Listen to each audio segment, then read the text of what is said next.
In the twilight of the ancient world, as the great philosophical traditions of Greece reached toward their culmination, there emerged a vision of reality so profound, so comprehensive, so luminous in its understanding of existence that it would shape the spiritual and intellectual landscape of civilization for more than 15 centuries. This was Neoplatonism, a philosophical movement that transformed Plato's insights into a complete system of metaphysics, ethics, and mystical practice, offering humanity a path from the fragmented multiplicity of material existence toward union with the absolute source of all being, the ineffable one beyond all names and concepts. Neoplatonism stands as perhaps the most complete synthesis of ancient wisdom, integrating Platonic philosophy with Aristotelian logic, Pythagorean mysticism, and Stoic ethics into a comprehensive vision that addresses simultaneously the most abstract questions about ultimate reality and the most intimate concerns about human meaning and spiritual fulfillment. What makes this philosophical tradition extraordinary is not merely its intellectual sophistication, though its metaphysical architecture rivals anything produced by human thought, nor simply its spiritual depth, though its mystical insights into the nature of consciousness and its relationship to the divine remain unsurpassed. What truly sets Neoplatonism apart is its radical integration of philosophy and spirituality, of rational inquiry and mystical experience, of theoretical understanding and practical transformation. The philosophy emerges from one of the most remarkable intellectual achievements in human history. In the 3rd century of the Common Era, as the Roman Empire began its long decline and traditional religious certainties crumbled under the weight of social chaos and spiritual uncertainty, a philosopher named Plotinus created a system of thought that would provide meaning and hope to countless seekers across the centuries. Born in Egypt, educated in Alexandria, teaching in Rome, Plotinus synthesized the entire Platonic tradition into a vision of reality as emanating from a single transcendent source, the One, descending through levels of increasing multiplicity and materiality, yet always retaining the possibility of return, of ascent back toward the source through purification, contemplation, and ultimately mystical union. This is not a philosophy of despair or resignation, despite emerging in an age of decline. Rather, it is a philosophy of profound optimism grounded in the recognition that every aspect of reality, no matter how fallen or fragmented it may appear, participates in and reflects the perfection of its source. The material world is not evil or illusory, but rather the last and lowest expression of the One's creative power, the final stage of emanation where unity becomes multiplicity, simplicity becomes complexity, eternity becomes time. And because everything emanates from the One and retains connection to its source, everything possesses the potential to return, to ascend back through the levels of reality toward reunion with the Absolute from which it came. The genius of Neoplatonism lies in its ability to make sense of the fundamental paradoxes that perplex human existence. How can the many proceed from the One? How can change and multiplicity exist if ultimate reality is unchanging unity? How can finite human consciousness comprehend the infinite? How can we be simultaneously material beings subject to bodily needs and limitations, and spiritual beings capable of contemplating eternal truths? How can individual souls be both distinct persons and yet fundamentally united with the divine source? The Neoplatonic system provides answers to these questions that are simultaneously intellectually rigorous and spiritually satisfying, that honor both the demands of reason and the testimony of mystical experience.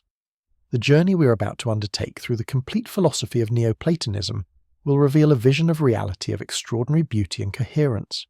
We will explore the ineffable, one beyond all being and all thought, the source from which everything emanates, and to which everything seeks to return. We will trace the great chain of emanation as reality descends from absolute unity through the divine mind contemplating eternal forms, through the world soul animating the cosmos, down to the material realm of multiplicity and change. We will discover the nature of the human soul, suspended between the intelligible and sensible worlds, capable of turning either toward the divine above or the material below. We will examine the path of return, the practices of purification and contemplation, through which the soul can ascend back toward its source, achieving ever greater degrees of unity and simplicity, until it reaches the highest state possible for embodied consciousness, mystical union with the one in which all distinction between knower and known dissolves into absolute unity. We will explore the Neoplatonic understanding of beauty, love, and the good, showing how these serve as ladders by which souls ascend from appreciation of physical beauty toward contemplation of eternal beauty itself. And we will trace how this philosophical vision was developed and refined by Plotinus' successors, creating variations and elaborations that would influence Christian theology, Islamic philosophy, Jewish mysticism, and the entire Western intellectual tradition. Most importantly, we will see how Neoplatonism provides a comprehensive framework for understanding the relationship between the absolute and the relative, the eternal and the temporal, the one and the many, spirit and matter. Its teachings remain as relevant today as they were 17 centuries ago because they address perennial features of human existence, our experience of ourselves as somehow both finite and infinite, our intuition that there must be something more than the material world of change and decay, our longing for union with something greater than ourselves, our sense that consciousness and reality must have some ultimate ground or source. The Neoplatonic vision invites us to understand ourselves not as isolated fragments in a meaningless universe, but as rays of divine light that have descended into matter and can ascend back to their luminous source. It offers both intellectual understanding of reality's structure and practical guidance for spiritual transformation. It honors both the rigorous demands of philosophical reasoning and the profound insights of mystical experience. It provides both a cosmology that explains how the universe came to be and exists, and a soteriology that shows how individual souls can achieve liberation and fulfillment. Part 1. The Twilight Synthesis. The story of Neoplatonism's emergence cannot be separated from the larger historical drama of late antiquity, that extraordinary period when the classical world approached its end, and new forms of religious and philosophical consciousness struggled to be born. In the 3rd century of the Common Era, the Roman Empire that had unified the Mediterranean world and provided relative peace and prosperity for 3 centuries found itself beset by crises on every front. Barbarian invasions threatened the frontiers, economic decline undermined the cities, political instability produced a succession of short-lived emperors, and most significantly for our story, spiritual uncertainty left people searching desperately for meaning and salvation in a world that seemed to be collapsing around them. The traditional civic religions that had sustained ancient society no longer commanded belief or provided comfort. The old gods of Olympus had been subjected to centuries of philosophical criticism that exposed the absurdity of their myths and the inadequacy of their worship. Yet the human need for transcendence and meaning remained as urgent as ever, perhaps more so in an age of anxiety and decline. Into this spiritual vacuum rushed mystery religions from the East promising personal salvation, Gnostic sects teaching escape from an evil material world, and Christianity proclaiming a new revelation that superseded all previous wisdom.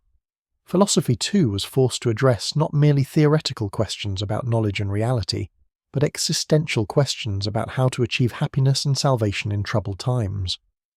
It was in this context that Plotinus appeared, arriving in Rome around 244 after spending 11 years studying philosophy in Alexandria under the mysterious teacher Ammonius Saccas, about whom almost nothing certain is known except that he also taught Origen, one of the greatest Christian theologians. Plotinus brought to Rome a vision of philosophy as spiritual discipline and intellectual inquiry as path to mystical union, creating around himself a circle of devoted students who recognized in his teaching something unprecedented, systematic philosophy that could rival Christianity in addressing humanity's deepest spiritual needs while maintaining the intellectual rigor of the classical philosophical tradition. What made Plotinus's achievement so remarkable was his ability to take the entire Platonic tradition, which by his time had accumulated 8 centuries of commentary, interpretation, and elaboration, and distill from it a coherent system that preserved Plato's essential insights while extending them into domains that Plato himself had not fully explored. Plato had taught that the visible material world we experience through our senses is merely a shadow or image of a higher reality, the realm of eternal forms or ideas that can be grasped only through reason. He had suggested that the soul existed before birth in this higher realm, and that learning is really remembering what the soul once knew. He had proposed that the good stands above all other forms as their source and principle. But Plato had not systematically worked out how these eternal forms relate to the material world they supposedly explain, how the one good relates to the many forms, what accounts for the soul's descent into body, or how it might return to its original state.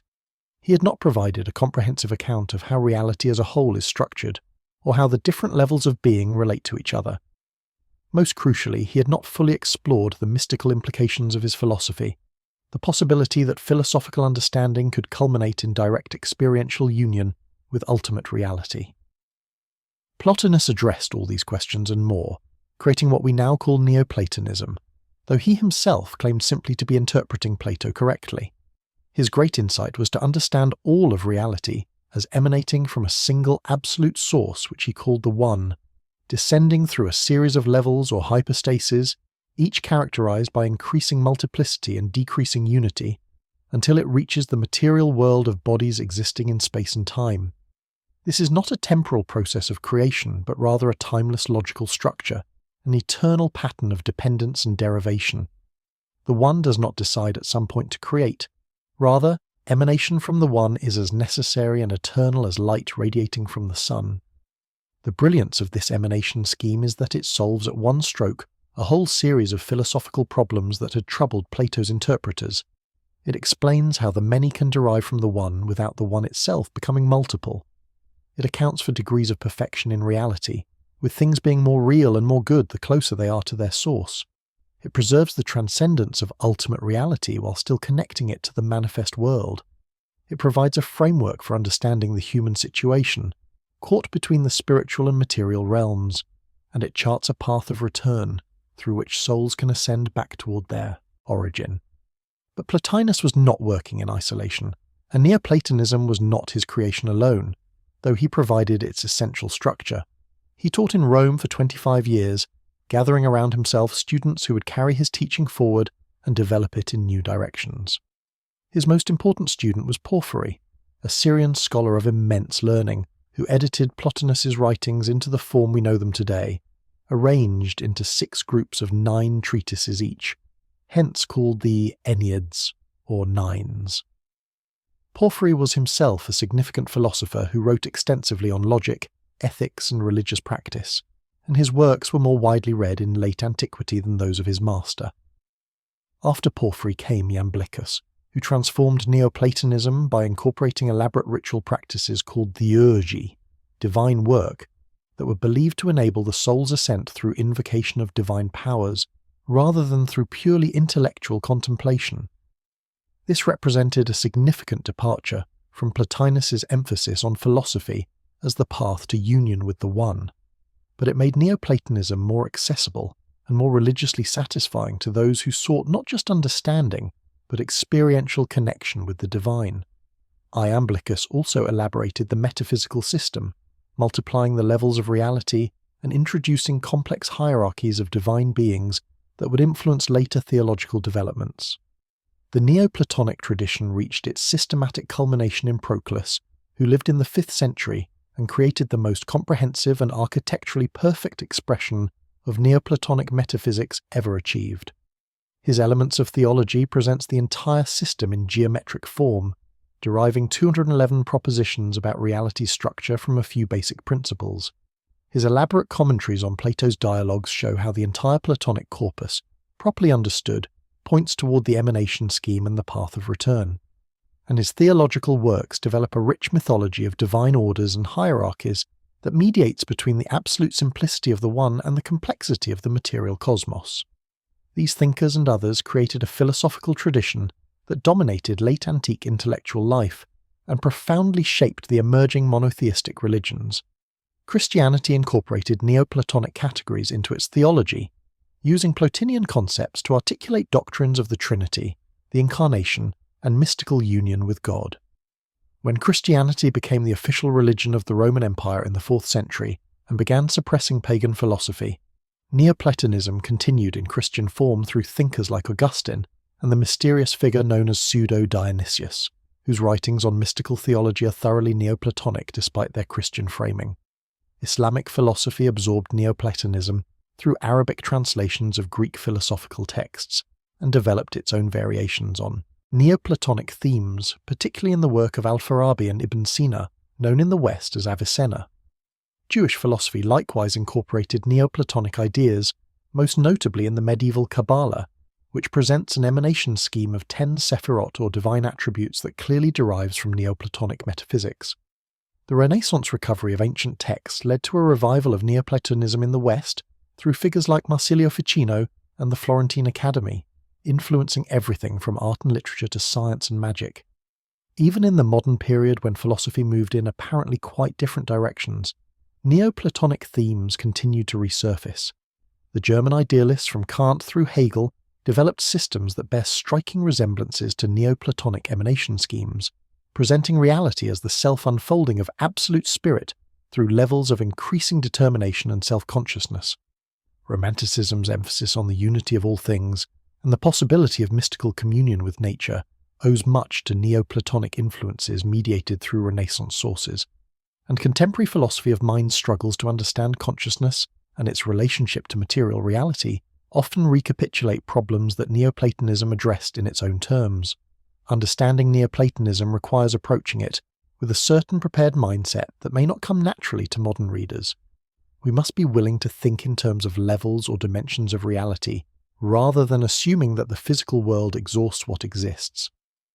We must be open to the possibility that intellectual understanding can shade into mystical experience without losing its validity or becoming irrational. We must take seriously the idea that contemplation and purification can be genuine forms of knowledge, not just subjective feelings, and we must try to grasp how a philosophy can be simultaneously a rigorous metaphysical system and a practical path of spiritual transformation. The Neoplatonic worldview is hierarchical in a way that may seem alien to modern egalitarian sensibilities. It presents reality as arranged in levels of decreasing perfection and increasing multiplicity as one descends from the one toward matter. But this hierarchy is not primarily evaluative or prescriptive about social organization. Rather, it describes an ontological structure, a pattern of dependence and derivation that is simply the way reality is organized. Everything has its proper place in the great chain of being, and everything is good and necessary in its place. Even matter, the lowest level of reality, is not evil, but simply the final attenuation of the one's creative power. Moreover, this hierarchy is not static but dynamic. Souls move up and down the levels of reality depending on their choices and their orientation. A soul can descend into identification with body and matter, becoming so attached to the physical that it forgets its divine origin, or it can ascend through philosophy and purification toward ever greater union with higher realities, ultimately achieving what Plotinus called the flight of the alone to the alone, mystical union in which individual consciousness merges with absolute reality. This movement is not predetermined but depends on how the soul exercises its freedom, what it loves, what it contemplates, how it lives. The central drama of Neoplatonic philosophy, then, is the drama of consciousness recognizing its true nature and choosing to return to its source. We are souls who have descended into matter, become embodied, become so absorbed in the multiplicity and change of the physical world that we have forgotten our origin in eternal unity. Philosophy serves to wake us from this forgetfulness, to remind us of who we truly are, to show us the path back home. This is not escape from reality, but rather awakening to deeper reality, not rejection of the world, but rather seeing through the world to its divine source. The language Neoplatonism uses to describe this journey draws heavily on light metaphors that pervade the entire tradition. The one is often described as light beyond light, infinite radiance that generates all illumination. Intelligence or mind is the first light that emerges from the one, contemplating eternal forms that are themselves luminous with intelligibility. The soul is a dimmer light, illuminating the darkness of matter, enabling material things to participate, however dimly, in the intelligibility and goodness that flow from the source. And the path of return is described as turning from darkness toward light, purifying the soul until it becomes transparent to the divine radiance, ultimately merging with the light itself in mystical union. These are not merely poetic figures, but attempts to articulate experiences and insights that resist literal description. How does one speak about what transcends all concepts and all language? How does one point toward experiences of unity that dissolve the subject-object distinction that structures ordinary consciousness. The Neoplatonists developed a sophisticated negative theology, saying what the one is not rather than what it is, recognizing that all positive descriptions inevitably limit and thus falsify ultimate reality.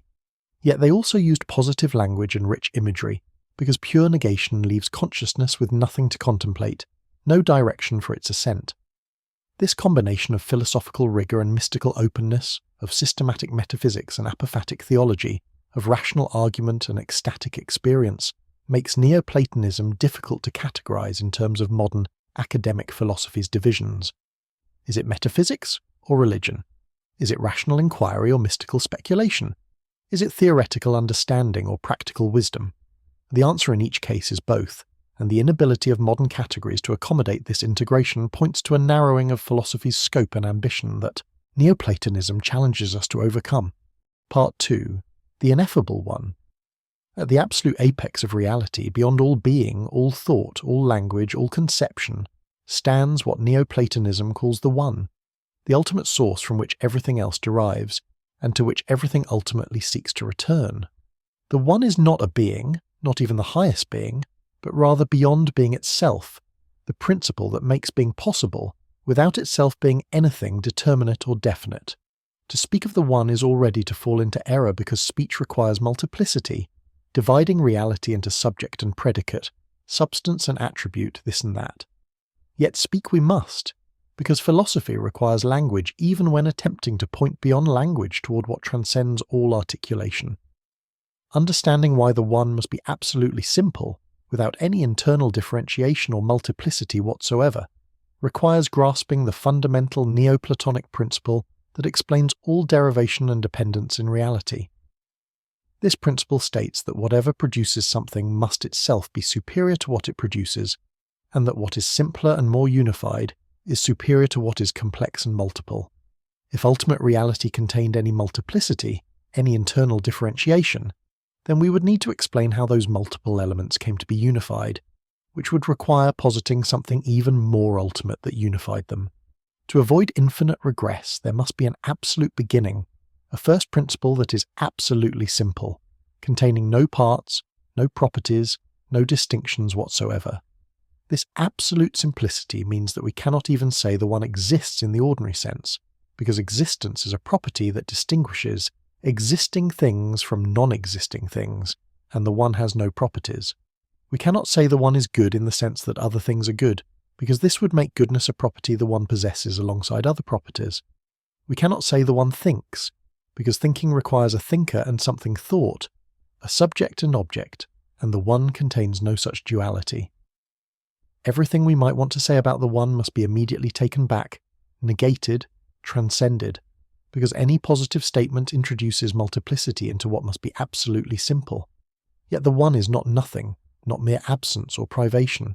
Rather, it is infinite power and fullness, absolute perfection beyond all limitation. The One's simplicity is not poverty but superabundance, not lack but excess, not emptiness but a plenitude so complete that it overflows its own perfection, radiating outward in what the Neoplatonists call emanation. The One is like a fountain that perpetually overflows, or like the sun that radiates light effortlessly without diminishing itself, or like the supreme good that naturally communicates itself because goodness by its nature seeks to bestow itself, to share its perfection. This emanation is not a voluntary act, not something the One decides to do at a particular time. The One does not deliberate whether to create, does not choose between alternatives, does not will the existence of derivative reality. All such activities would require multiplicity, consciousness, temporality, none of which can be attributed to the One. Rather, emanation is the necessary and eternal consequence of the One's absolute perfection. It is in the nature of perfection to overflow, to generate, to communicate itself. Just as the sun cannot help but radiate light, the One cannot help but give rise to all that follows from it. But here we encounter the central mystery and scandal of Neoplatonic metaphysics, the problem that has troubled critics from ancient times to the present. How can the many proceed from the One? How can multiplicity and differentiation emerge from what is absolutely simple and undifferentiated? If the One contains no multiplicity, How can it be the source of the multiplicity we experience in the world? This seems like trying to get blood from a stone, deriving what is not present in the cause from the cause itself. The Neoplatonic answer involves a sophisticated understanding of causation that differs from how we typically think about causes producing effects. When we imagine causal processes, we typically think of one thing acting upon another thing, transferring energy or motion or some property from cause to effect. But the One's causation is not like this at all. The One does not act upon anything external to itself because there is nothing external to it prior to emanation. The One does not transfer properties because it has no properties to transfer. Rather, the One is the principle of unity and existence itself, and everything else exists insofar as it participates in unity and being. Think of it this way. The One is not one thing among others, not even the first thing in a series. Rather, it is that by virtue of which anything is one thing rather than a chaos of unrelated elements. Every being, no matter how complex, must have some unity that makes it the particular being it is rather than a mere aggregate. This unity does not belong to the thing as one of its properties, but is rather the principle that makes it a coherent entity capable of having properties at all. The One is this principle of unity itself, not as exemplified in particular cases, but as the absolute source of all unity. Similarly, the One is that by virtue of which anything exists at all. Existence is not a property that things possess like colour or weight. Rather, it is the fundamental condition that must obtain for anything to be present, to be actual, to be rather than not be. The One is being itself, not in the sense of a being that exists, but in the sense of that which grants existence to everything that is. Plotinus sometimes calls the One beyond being, to indicate that it is not itself a being, but rather the source of being, what makes possible the existence of all beings. From this perspective, emanation becomes less mysterious. The One does not produce multiplicity by somehow dividing itself, or by creating something ex nihilo from nothing. Rather, multiplicity arises necessarily as the logical consequence of absolute unity. Because the One is absolutely simple and perfect, it cannot contain or comprehend all the possible ways that unity and existence can be manifested. These possibilities overflow from the One as less perfect, more complex, more determinate expressions of what is present in the One only as infinite potentiality. The first and highest product of this emanation is what Plotinus calls Nous, typically translated as intellect or intelligence or mind. Nous is not the One, but rather the first principle that possesses internal differentiation, the first level of reality that can be described as containing multiplicity, albeit a multiplicity perfectly unified. Nous is eternal thought thinking eternal objects, the realm of Platonic forms or ideas contemplated by a cosmic intelligence that is simultaneously the knower and the known. In Nous, subject and object, thinker and thought, are unified without being identical, maintaining distinction within perfect unity. We might imagine the generation of Nous from the One something like this. The One's absolute perfection overflows, but what proceeds from perfection must turn back toward its source, must contemplate what it comes from, must seek to know its origin. This turning back, this contemplation, this seeking to grasp the One is intelligence coming into being. Nous is the One seeing itself, but in seeing itself it introduces duality, a distinction between seer and seen even though both are aspects of a single reality. This primal act of self-contemplation generates all the forms, all the eternal archetypes, all the intelligible structures that Nous eternally contemplates. But we must be careful not to imagine this as a temporal sequence, as if first there was only the One, and then at some point Nous came into being. Emanation is eternal and timeless. There was never a time when only the One existed and Nous did not. Rather, this is a logical and ontological dependence. Nous depends on the One in a way that the One does not depend on Nous, and this dependence relationship explains the order and structure of reality without requiring temporal succession. The relationship between the One and Nous introduces a pattern that will repeat at every level of the Neoplatonic hierarchy: remaining, procession, and return. The One remains in itself, unchanged and undiminished. From the One proceeds Nous, coming forth as a distinct reality. But Nous immediately returns to contemplate its source, and this return completes and perfects it. This triad of remaining, procession, and return structures all of reality, appearing again when soul proceeds from Nous.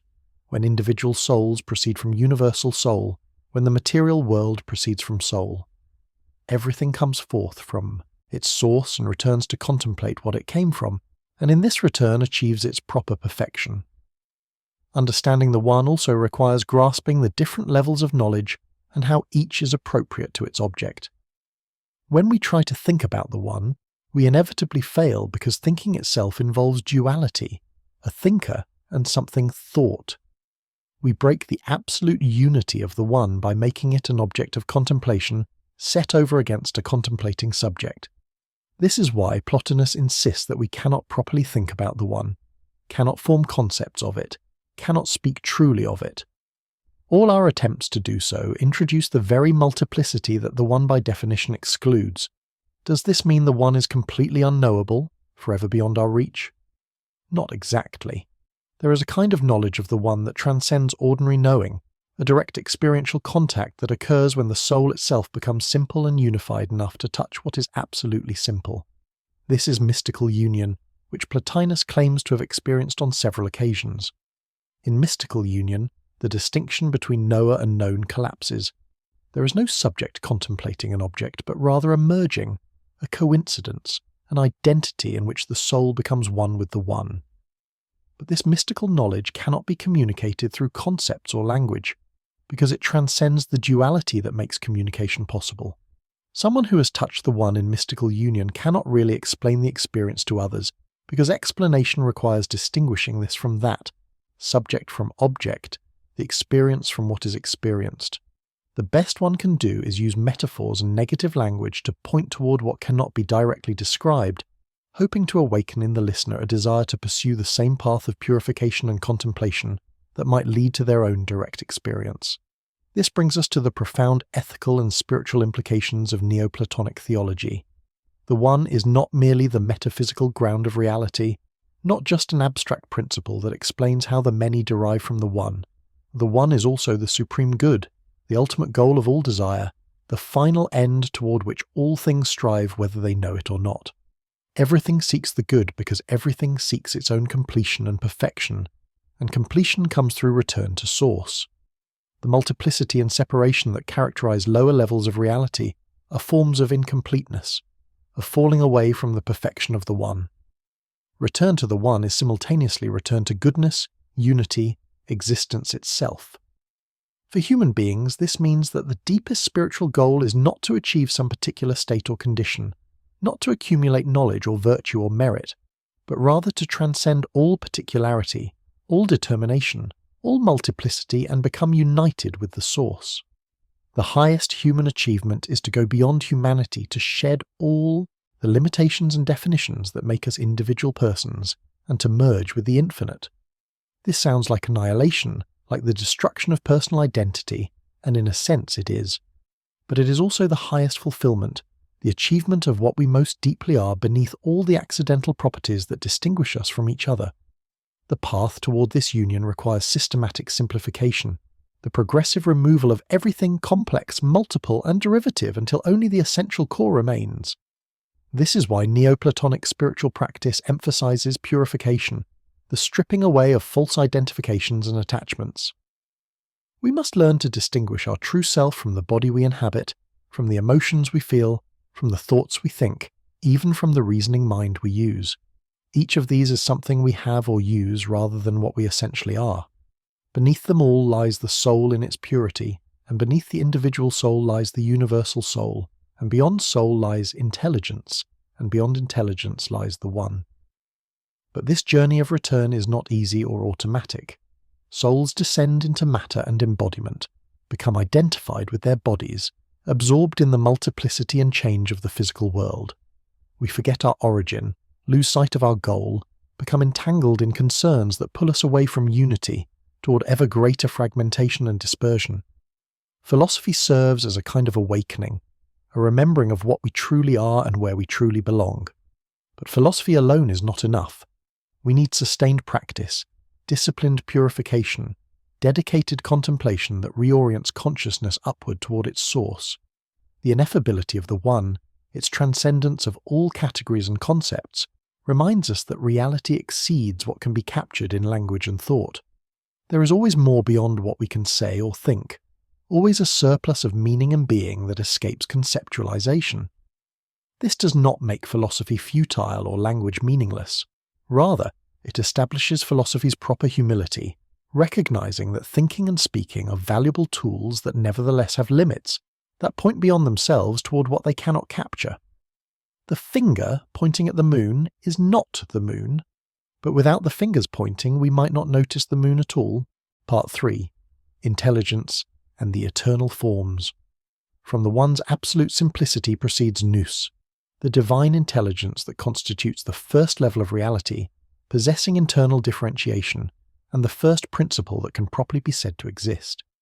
Nous represents one of the most remarkable and sophisticated elements of Neoplatonic metaphysics, solving problems about the nature of thought, the status of universal concepts, and the relationship between mind and reality that have perplexed philosophers from Plato to the present. Understanding Nous requires grasping how it is simultaneously one and many, how thought and being coincide in it, and how it serves as the eternal archetype and intelligible ground of everything that exists in the temporal material world. The fundamental character of Nous is expressed in its name. It is intelligence, living thought, eternal contemplation. But this is not thought in the ordinary sense of a mind thinking about objects external to itself. Rather, in Nous the distinction between thinker and thought, between subject and object, between knower and known, is overcome without being eliminated entirely. Nous is thought thinking itself, intelligence knowing itself, the perfect circularity of self-reflexive consciousness, in which what thinks and what is thought are ultimately identical, yet retain enough distinction to make thought possible at all. This might seem paradoxical. How can something be both identical with and distinct from itself? But Plotinus shows that this is precisely what makes genuine thought possible. For there to be thought at all, there must be some distinction between the thinker and what is thought.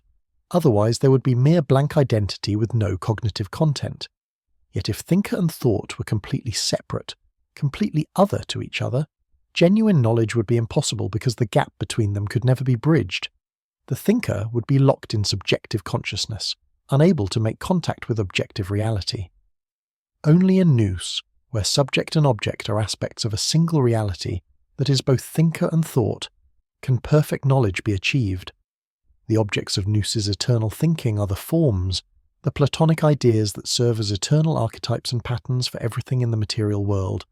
Plato had proposed that abstract universals like beauty, justice, equality exist in some transcendent realm more real than the physical world, and that particular beautiful things, just acts, equal quantities in the material world, are imperfect copies or participations in these eternal forms.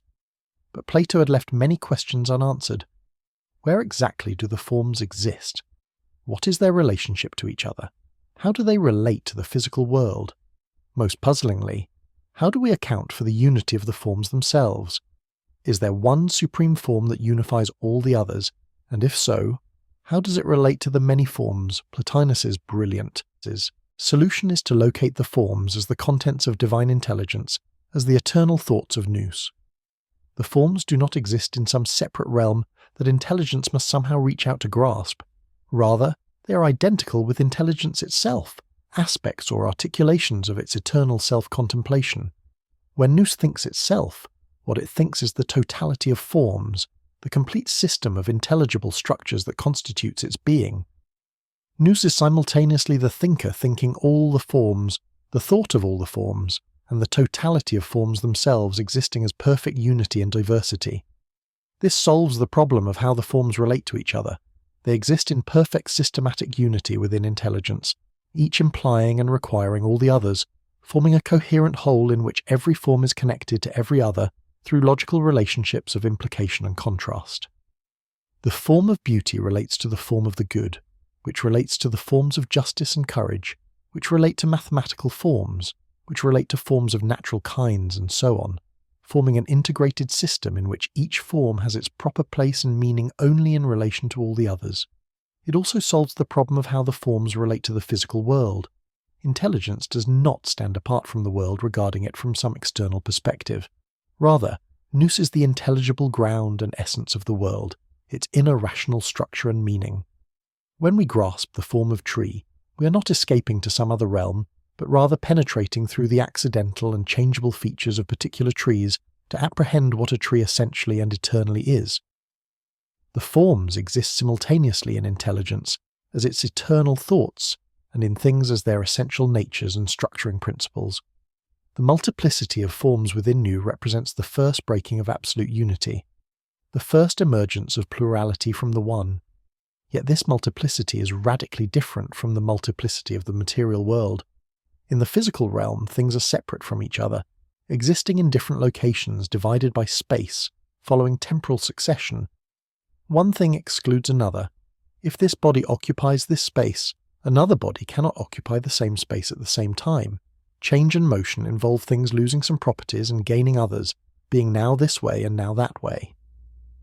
But in Nous, multiplicity is compatible with perfect unity. All the forms exist together without excluding each other, without being divided by space or time.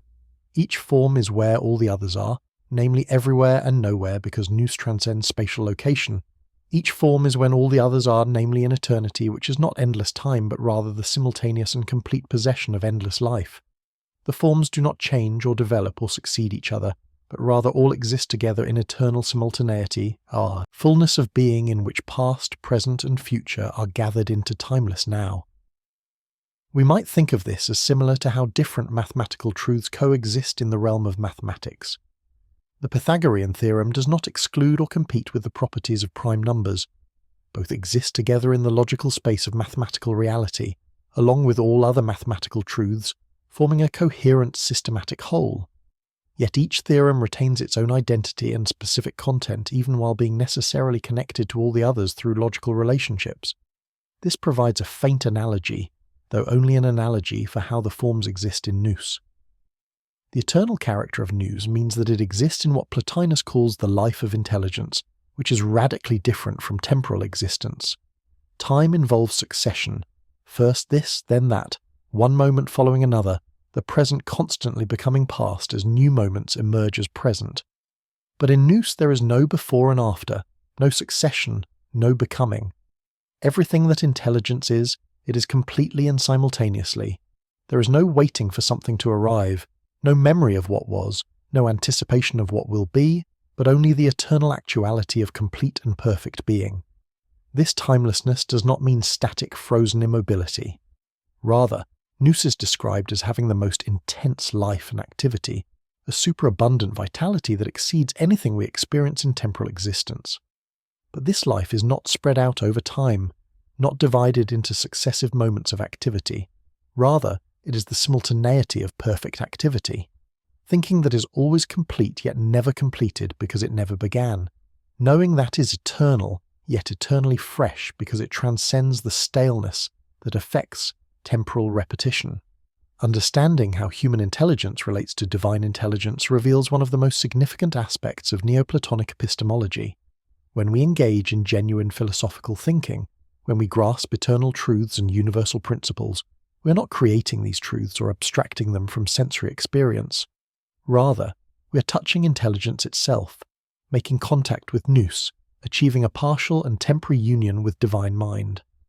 The mathematical truths we discover, the logical principles we employ, the philosophical insights we achieve all existed eternally in intelligence, and our individual thinking succeeds only insofar as it participates in this eternal thought. This means that genuine knowledge is always a kind of remembering, not in the sense of recalling what we learned earlier in life, but in the deeper sense of recovering contact with eternal truths that our souls knew before they descended into body and time. Plato had taught that learning is recollection, and Plotinus develops this into a comprehensive theory of knowledge as ascent toward intelligence, as progressive purification of consciousness until it becomes capable of touching the eternal thoughts that constitute Nous. But there are degrees and modes of this contact with intelligence. Ordinary discursive reasoning, the kind of step-by-step thinking we employ in working through logical arguments or solving problems, represents a fallen and fragmented mode of intelligence. We think first this premise, then that conclusion, moving through a temporal sequence of thoughts.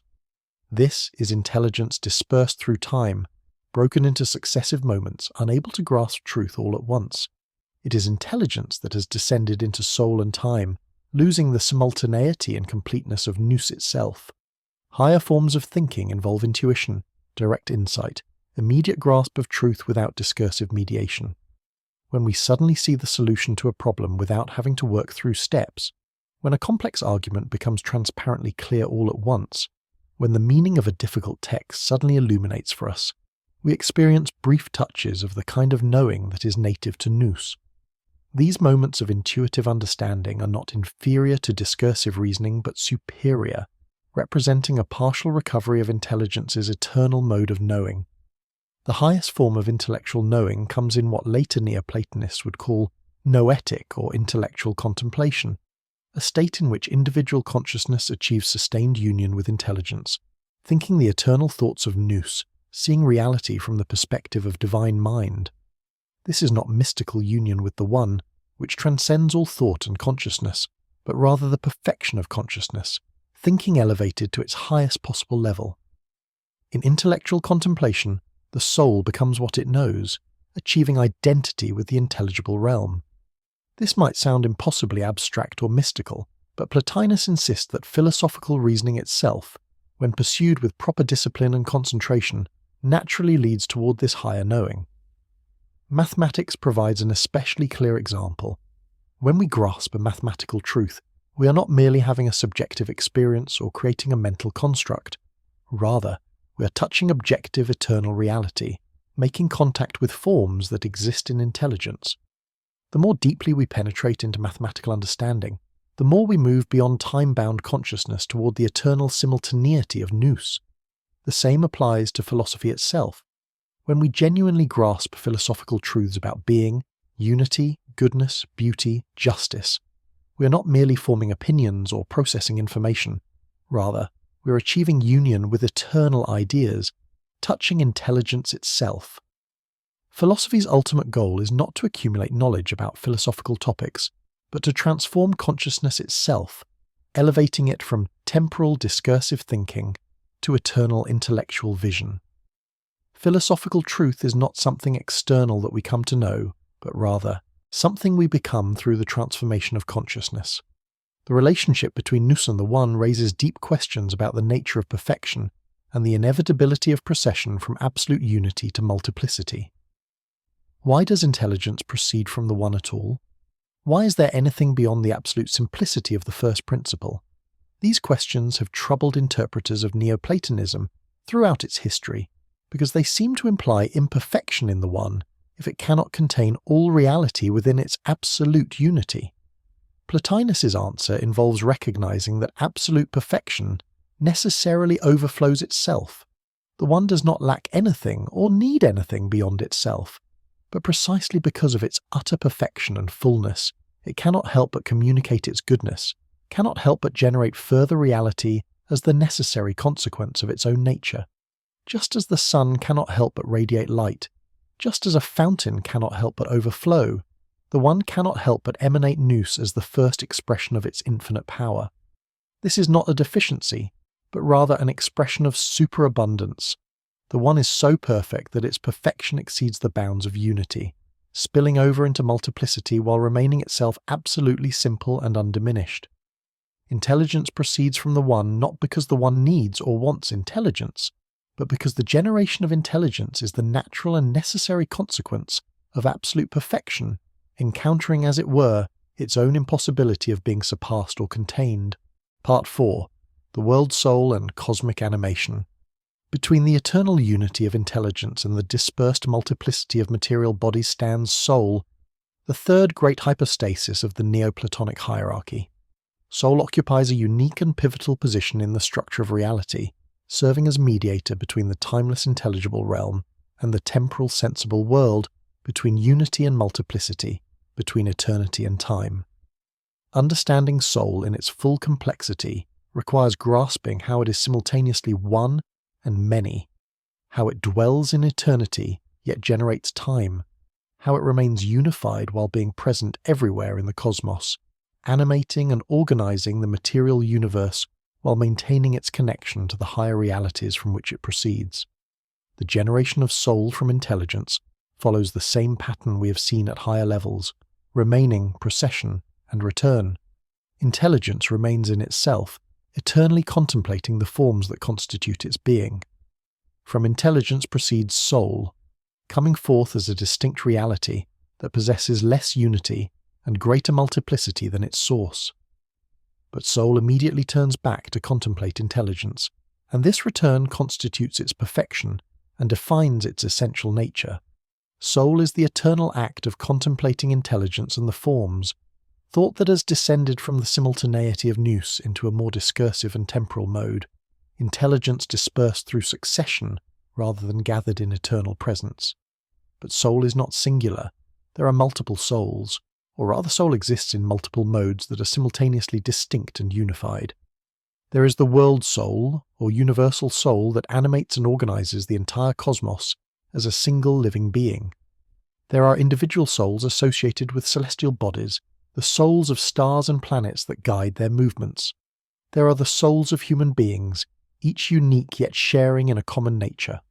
And there are souls of animals, plants, and perhaps all living things, forming a vast hierarchy of ensouled beings.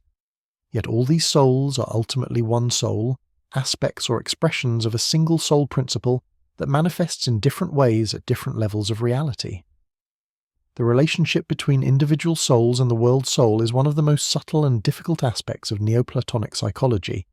Each human soul is simultaneously a distinct individual entity with its own history and destiny, and also a part or aspect of the universal soul that never fully separated from its source. We are like rays proceeding from a single sun, distinct in their trajectories yet never severed from their common source, or like branches of a single tree, each unique yet drawing life from common roots. This means that the deepest part of each individual soul remains always in the intelligible realm, eternally contemplating the forms, never having descended into matter and embodiment. Plotinus speaks of the undescended part of the soul that remains above even while another part or aspect descends into body and time. This is not a division of the soul into separate pieces, but rather reflects soul's unique ability to be simultaneously present at multiple levels of reality, to dwell in eternity while operating in time, to remain unified while being dispersed through the multiplicity of individual souls and ensouled bodies. The world soul's primary function is to animate and organize the cosmos, transforming what would otherwise be mere matter, formless and chaotic, into a living, ordered, beautiful whole. Soul is the principle of life, the animating force that gives motion and activity to bodies, the organizing intelligence that imposes pattern and structure on the material realm. Without soul, there would be only inert matter. With soul, the universe becomes a vast living organism, every part connected to every other part through the unifying presence of soul that permeates the whole. This cosmic animation operates through what Plotinus calls logos, rational principles, or formative powers that soul projects into matter. These logi are like seeds containing the patterns and developmental trajectories of all natural things. When soul encounters matter, it impresses these logi upon it, giving rise to the forms and structures we observe in nature, the growth patterns of plants, the instinctive behaviors of animals, the regular motions of celestial bodies, the cyclic processes of generation and corruption. Nature itself is described as soul sleeping, unconscious soul whose contemplation has become so weak and diffused that it expresses itself only in the production of material forms rather than in conscious thought. The generation of time represents one of soul's most significant creative acts. In intelligence, all exists in eternal simultaneity, past, present, and future gathered together in timeless now. But soul, being unable to contain all at once the richness of eternal being, unfolds it successively, spreading existence through temporal sequence. Time is the life of soul in motion, the image of eternity that soul creates through its descent into multiplicity and change. Past, present, and future emerge as soul successively manifests aspects of eternal being that intelligence grasps all at once. This means that time is not merely an objective container in which events occur, nor is it purely subjective projection of consciousness. Rather, time is the very being and activity of soul, as it has descended from eternity, the mode of existence proper to soul in its relation to body and matter. The flow of time, the succession of moments, the irreversibility of temporal order all reflect soul's attempt to express in temporal sequence what intelligence possesses in eternal simultaneity. We experience time as an inexorable flow from past through present toward future, because this is how soul manifests eternal reality in the fallen realm of matter and change. The world soul's relationship to individual souls raises questions about providence, fate, and free will that occupied Neoplatonic philosophers extensively. If individual souls are aspects or parts of the world soul, are they truly free, or are their actions determined by the larger purposes of universal soul? Do our choices really matter, or are they simply predetermined movements in the cosmic dance? How can there be genuine evil and suffering in a cosmos animated by soul that proceeds from the good? Plotinus's response involves a subtle analysis of different levels of causation and different modes of freedom. At the level of the world soul, providence operates as the universal rational plan that orders all things for the best possible whole. The cosmos as such is perfectly ordered, with every element contributing to the harmony and beauty of the totality. But this universal order is compatible with disorder and evil at lower levels, because what is bad for a part may be good for the whole, and what appears as evil from a limited perspective may serve larger purposes that finite consciousness cannot grasp. Individual souls possess genuine freedom insofar as they retain their connection to intelligence and can contemplate eternal truths. Freedom consists not in arbitrary choice or random spontaneity, but in the ability to align oneself with reason and truth, to act from understanding rather than compulsion. A soul that has purified itself and elevated its consciousness to contemplate eternal forms acts freely because it acts from its own highest nature rather than being pushed and pulled by external forces or internal passions. Conversely, a soul that has become enslaved to bodily desires and material attachments has lost its freedom, even though it may seem to be making choices.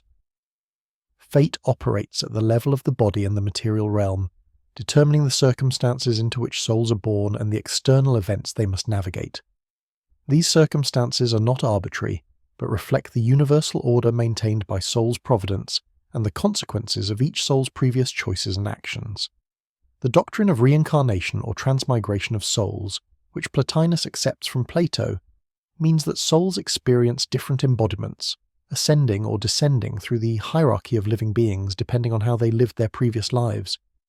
But even within the constraints of fate, souls retain freedom of inner response and orientation. External circumstances may be determined, but how we relate to them internally, what we make of them, how we allow them to affect our consciousness remains within our power. The crucial distinction is between what is up to us and what is not up to us, between internal disposition and external circumstance. Genuine freedom lies in perfecting what is up to us, purifying consciousness and elevating it toward contemplation of eternal truth, rather than trying to control external circumstances that lie beyond individual power. The question of evil becomes particularly acute in Neoplatonism, because if everything proceeds from the good, if the entire cosmic order is maintained by providential soul, how can there be genuine evil and suffering? This is the classical problem of theodicy that every philosophical system grounded in a benevolent ultimate principle must address. Plotinus provides multiple complementary responses that together construct a sophisticated account of evil's nature and origin. First, matter itself represents the lowest limit of emanation, the final attenuation of the one's creative power, where being fades into near non-being, where form dissolves into formlessness, where unity disperses into fragmentation. Matter is not evil in the sense of possessing some positive malicious quality, but it is evil in the privative sense, as absence or lack of the goodness, being, and unity that characterize higher realities. Evil arises when soul becomes too attached to matter, identifies itself with body, loses sight of its true nature and origin. Second, evil is necessary for the completeness and perfection of the whole. Just as a painting requires shadows as well as light to achieve beauty, just as a drama requires conflict and tension to be meaningful, the cosmos requires contrast and opposition to manifest the full range of being's possibilities. What appears evil from a limited perspective contributes to the goodness and beauty of the total order. This does not make evil unreal or acceptable, but it shows how evil can exist within a providentially ordered cosmos without implying imperfection in the source. Third, Souls themselves bear responsibility for evil through their choices to turn away from intelligence toward matter, to become absorbed in bodily concerns and material attachments, to forget their divine origin and destiny. This turning away is a kind of willing of non-being, a preference for appearance over reality, for images over originals, for multiplicity over unity. Souls are not compelled to make this choice, but do so freely, and thus the evil that results from embodiment and materiality is ultimately traceable to soul's misdirection of its own freedom. The descent of souls into bodies, which might seem like a fall or punishment, is actually interpreted by Plotinus as serving both cosmic purposes and opportunities for individual development. Cosmically, souls are needed to animate bodies and organize the material realm, bringing order and life to what would otherwise be chaos. Individual souls benefit from embodiment by acquiring experiences, exercising capacities for choice and action, and ultimately learning through contrast and difficulty to appreciate and choose the good more firmly than they could through purely contemplative existence. Yet embodiment also involves real dangers and difficulties. Souls can become so absorbed in bodily existence that they forget their true nature, become enslaved to passions, and desires sink so deeply into matter that ascending back to their source becomes extremely difficult. The body is not itself evil, being an expression of soul's creative activity, but it is a trap and distraction if soul identifies with it, rather than recognizing it as merely an instrument to be used. The goal is not to escape from body and matter entirely, which would be impossible while incarnate, but to maintain proper relationship, using the body while not being used by it, dwelling in matter while keeping consciousness oriented toward higher realities. Soul's presence everywhere in the cosmos while remaining itself unified and indivisible represents one of the most mysterious aspects of Neoplatonic psychology. How can one soul be wholly present in every ensouled body without being divided or parcelled out spatially? How can it animate the entire universe without being dispersed through cosmic space? Plotinus uses multiple metaphors to illuminate this mystery. Soul is like a voice that fills an entire theatre without being located at any particular point, or like a science that exists as a complete whole in the teacher's mind, yet can be present as a complete whole in each student's mind without the teacher losing any of their knowledge. The key is recognizing that soul does not occupy space in the way bodies do. Bodies are divisible and extended, occupying different locations, excluding other bodies from the same space. But soul is immaterial and indivisible, not located in space at all, even though it is present to bodies that exist in space. Soul is where the body it animates is, yet it is not in the body as water is in a cup, or as one part is in a larger whole. Rather, the body is in soul, sustained and animated by soul's presence, while soul itself transcends spatial location even as it makes spatial location possible for bodies. This means that soul's unity is not compromised by its presence in multiple bodies. Each individual soul is the whole soul manifesting in a particular mode, just as each point on a circle's circumference is related to the centre, even though the points are spatially separate from each other. The world soul remains completely itself, even while generating and sustaining individual souls, just as intelligence remains completely itself even while being contemplated by soul. The higher realities do not lose or give up anything when lower realities proceed from them. Rather, they remain eternally what they are while their power and influence extends to all that derives from them. Part 5. The Material Realm and the Problem of Matter. At the lowest limit of the Neoplatonic hierarchy, where emanation from the One has reached its final attenuation, where unity has dispersed into maximum multiplicity, where eternal being has devolved into temporal becoming and decay, stands matter, the last and least of realities, barely real at all, yet necessary for the completeness of the cosmic order. Understanding matter in Neoplatonic philosophy requires grasping how it functions both as the receptacle that receives forms and as the principle of limitation and privation that accounts for the imperfection and evil in the sensible world. Matter represents the most problematic and contested element of Plotinian metaphysics, raising questions about whether ultimate reality truly requires this lowest level and what role matter plays in both cosmic structure and individual spiritual development. Matter is not a substance or being in any positive sense. It has no properties of its own, no inherent qualities or characteristics, no definite nature that could be specified or described. Rather, matter is pure potentiality, sheer receptivity, the capacity to receive forms without being any particular form. It is that which underlies all material bodies and makes possible their extension in space, their division into parts, their changing from one state to another. Yet matter itself cannot be perceived or known directly, because perception and knowledge always grasp form, never bear matter stripped of all formal determination. We can approach understanding matter only through a kind of abstraction that Plotinus describes as bastard reasoning, a thinking away of all forms and qualities until we are left with something that is almost nothing, a darkness that is not simply the absence of light but a positive obscurity, an indeterminacy that resists determination. Matter is like the darkness that appears when we close our eyes, not because light has been replaced by some positive dark substance, but because the capacity for vision is deprived of anything to see. Similarly, matter is what we approach in thought, when we try to think away all form, all quality, all determination, leaving only the bare capacity to receive determination without any actual determinate being. This characterization of matter as indefinite and indeterminate creates significant philosophical problems. If matter has no properties, how can it exist at all? If it is pure potentiality never actualized, how does it differ from absolute non-being? If it cannot be perceived or known, how can we even speak meaningfully about it? These questions generated extensive debate among Neoplatonic philosophers, with some like Plotinus treating matter as necessary for explaining the physical world, and others like later Platonists attempting to eliminate matter entirely from their systems, or reinterpret it as simply the absence of form rather than as any positive principle. Plotinus's solution involves distinguishing between intelligible matter and sensible matter. Intelligible matter exists in the realm of forms as the principle that allows one form to be distinguished from another, that makes possible the multiplicity of forms within the unity of intelligence. This is not matter in the ordinary sense of physical stuff, but rather a kind of logical or conceptual matter, the substrate of differentiation at the intellectual level. Sensible matter is the material principle we encounter in the physical world, that which accounts for the extension, division, and changeability of material bodies. But even sensible matter is not simply nothing.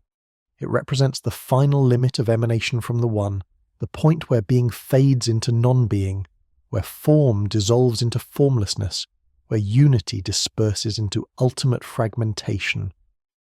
Matter is evil, not because it possesses some positive malicious quality, but because it represents the maximum distance from the good, the extreme of privation and lack, the near nothingness that results when the One's creative power has been attenuated through successive levels of emanation, until almost nothing remains. It is evil as darkness is evil, not as a positive force but as absence and deprivation of light.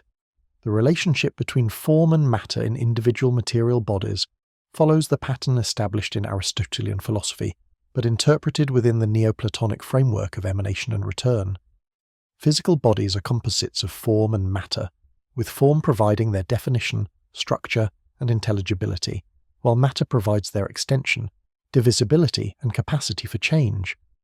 The forms in matter are not the eternal forms that exist in intelligence, but rather images or reflections of those forms, logoi or rational principles that soul projects into matter to organize and animate it.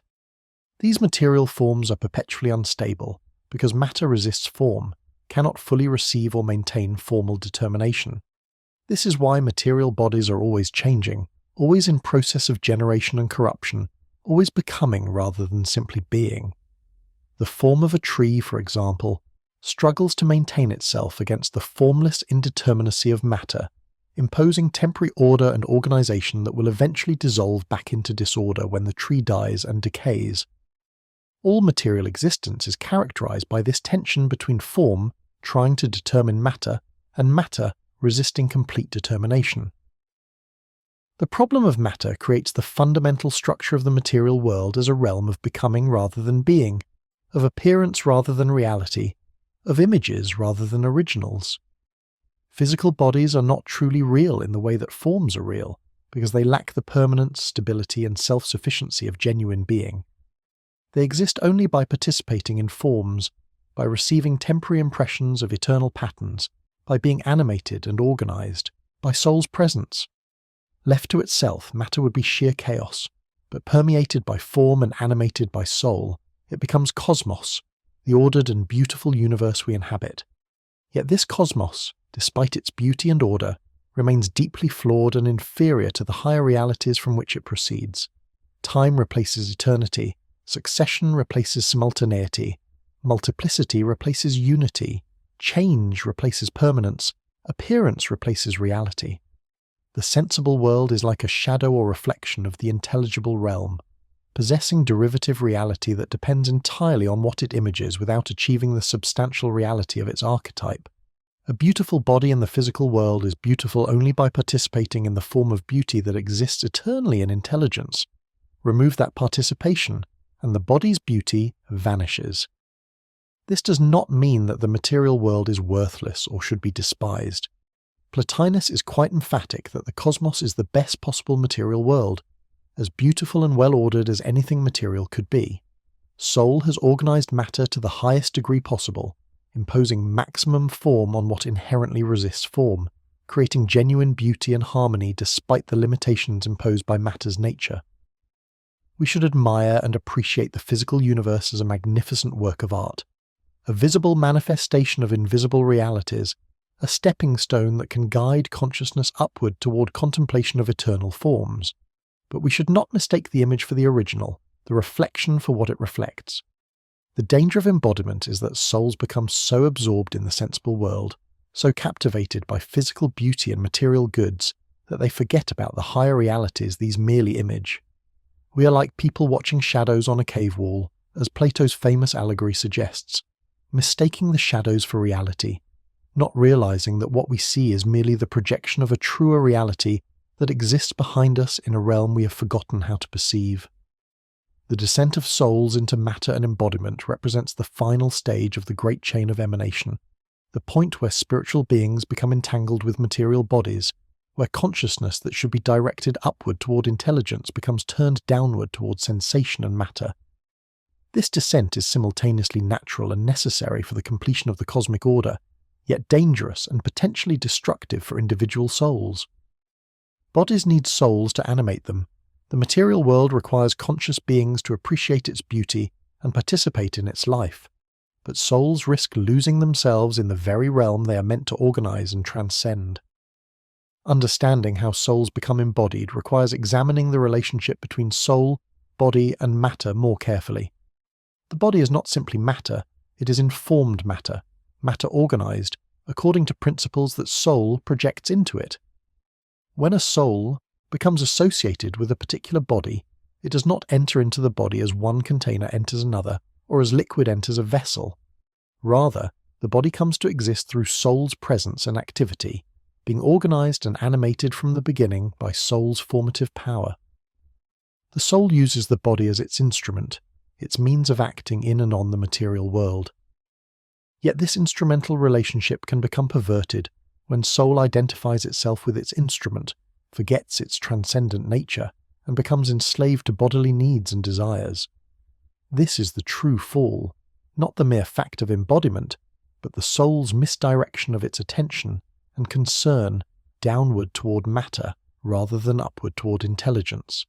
A soul can be embodied while remaining conscious of its higher nature and destiny, using the body without being used by it, dwelling in matter while maintaining connection to eternal realities. But this requires constant vigilance and discipline, continual reorientation of consciousness away from sensible things toward intelligible truth. The practical implications of Neoplatonic cosmology center on the proper attitude toward the material world and bodily existence. Extreme asceticism that treats the body as evil and seeks to punish or escape from it entirely misses the point. The body itself is not evil. It is an expression of soul's creative activity, a necessary part of the cosmic order, capable of serving as vehicle and instrument for soul's activities in the material realm. What is evil is the soul's excessive attachment to body and matter, the misdirection of consciousness that results in forgetting higher realities and becoming absorbed in sensible particulars. The goal is not to destroy or escape from the body, but to maintain proper relationship with it, to use it appropriately while not being dominated by its needs and limitations. This requires what Plotinus calls purification, the systematic reduction of attachment to bodily pleasures and material possessions, the cultivation of indifference to external circumstances and physical conditions, the training of consciousness to find satisfaction in intellectual and spiritual goods rather than sensible ones. We should care for the body as the instrument we need for our earthly existence, but we should not identify with it or allow bodily concerns to dominate consciousness. Similarly, we should appreciate and enjoy the beauty of the sensible world without becoming trapped in it. The beauty we perceive in physical things is real but derivative, a reflection of eternal beauty that exists in the intelligible realm. When we see a beautiful body or sunset or work of art, we should allow this sensible beauty to point us upward toward contemplation of beauty itself, using the image as a ladder to ascend toward the original. This is the proper use of material beauty, not to dwell in it as if it were ultimate, but to be lifted through it toward the eternal beauty from which it derives whatever beauty it possesses. The role of matter in explaining evil becomes particularly significant when we consider the problem of suffering and injustice in the world. If the cosmos is providentially ordered by soul proceeding from the good, why is there so much apparent disorder and evil? Why do innocent people suffer while the wicked prosper? Why are there diseases, disasters, death? Plotinus's response involves multiple complementary answers that together defend providence while acknowledging the reality of evil and suffering. Matter's resistance to form explains why the physical world cannot be perfect, even though it is as good as any material realm could be. Soul does the best it can with matter, organizing and animating it to the highest degree possible, but matter's inherent indeterminacy means that forms cannot be perfectly realized, that there will always be defects and failures. These are not products of malicious intent but unavoidable consequences of trying to impose form on what inherently resists determination. The world's imperfections reflect matter's nature, not any lack in soul's providential ordering. Moreover, what appears evil from a limited perspective may serve larger purposes in the universal order. The suffering of a particular individual may be regrettable from their perspective, but it plays a necessary role in the drama of the cosmos as a whole.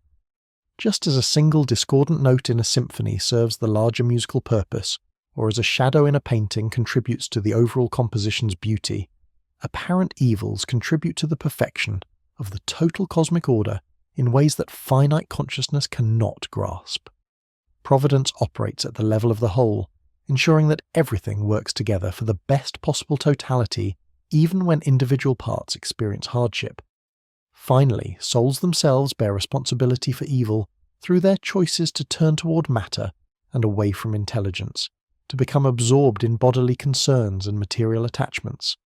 The evil we experience is not primarily imposed from outside but generated from within through our misdirection of consciousness and misuse of freedom.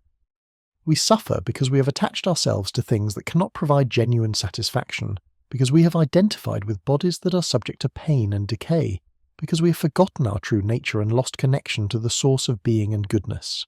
Part 6. The Ascent of the Soul. Having traced the structure of reality from the one through intelligence and soul down to the material realm, we must now examine the return journey, the path of ascent by which individual souls can elevate themselves back toward their source, rising through the levels of reality from matter toward union with the One. This ascent represents the soteriological heart of Neoplatonism, transforming abstract metaphysics into practical spiritual discipline, showing how philosophical understanding can be translated into lived experience and genuine transformation. The return to the source is simultaneously intellectual, ethical, and mystical, requiring not merely learning, but radical reorientation of consciousness, not simply knowledge, but fundamental change in being. The starting point of the ascent is recognition of the soul's current condition.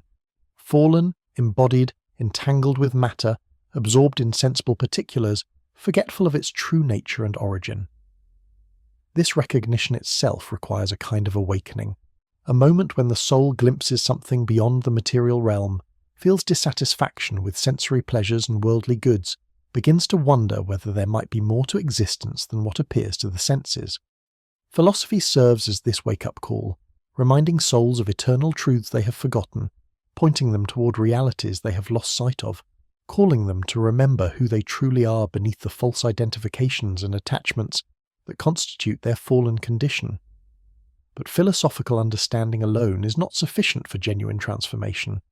Knowledge about the higher realities must be complemented by practical discipline that transforms consciousness itself, that reorients attention and desire away from sensible things toward intelligible truth.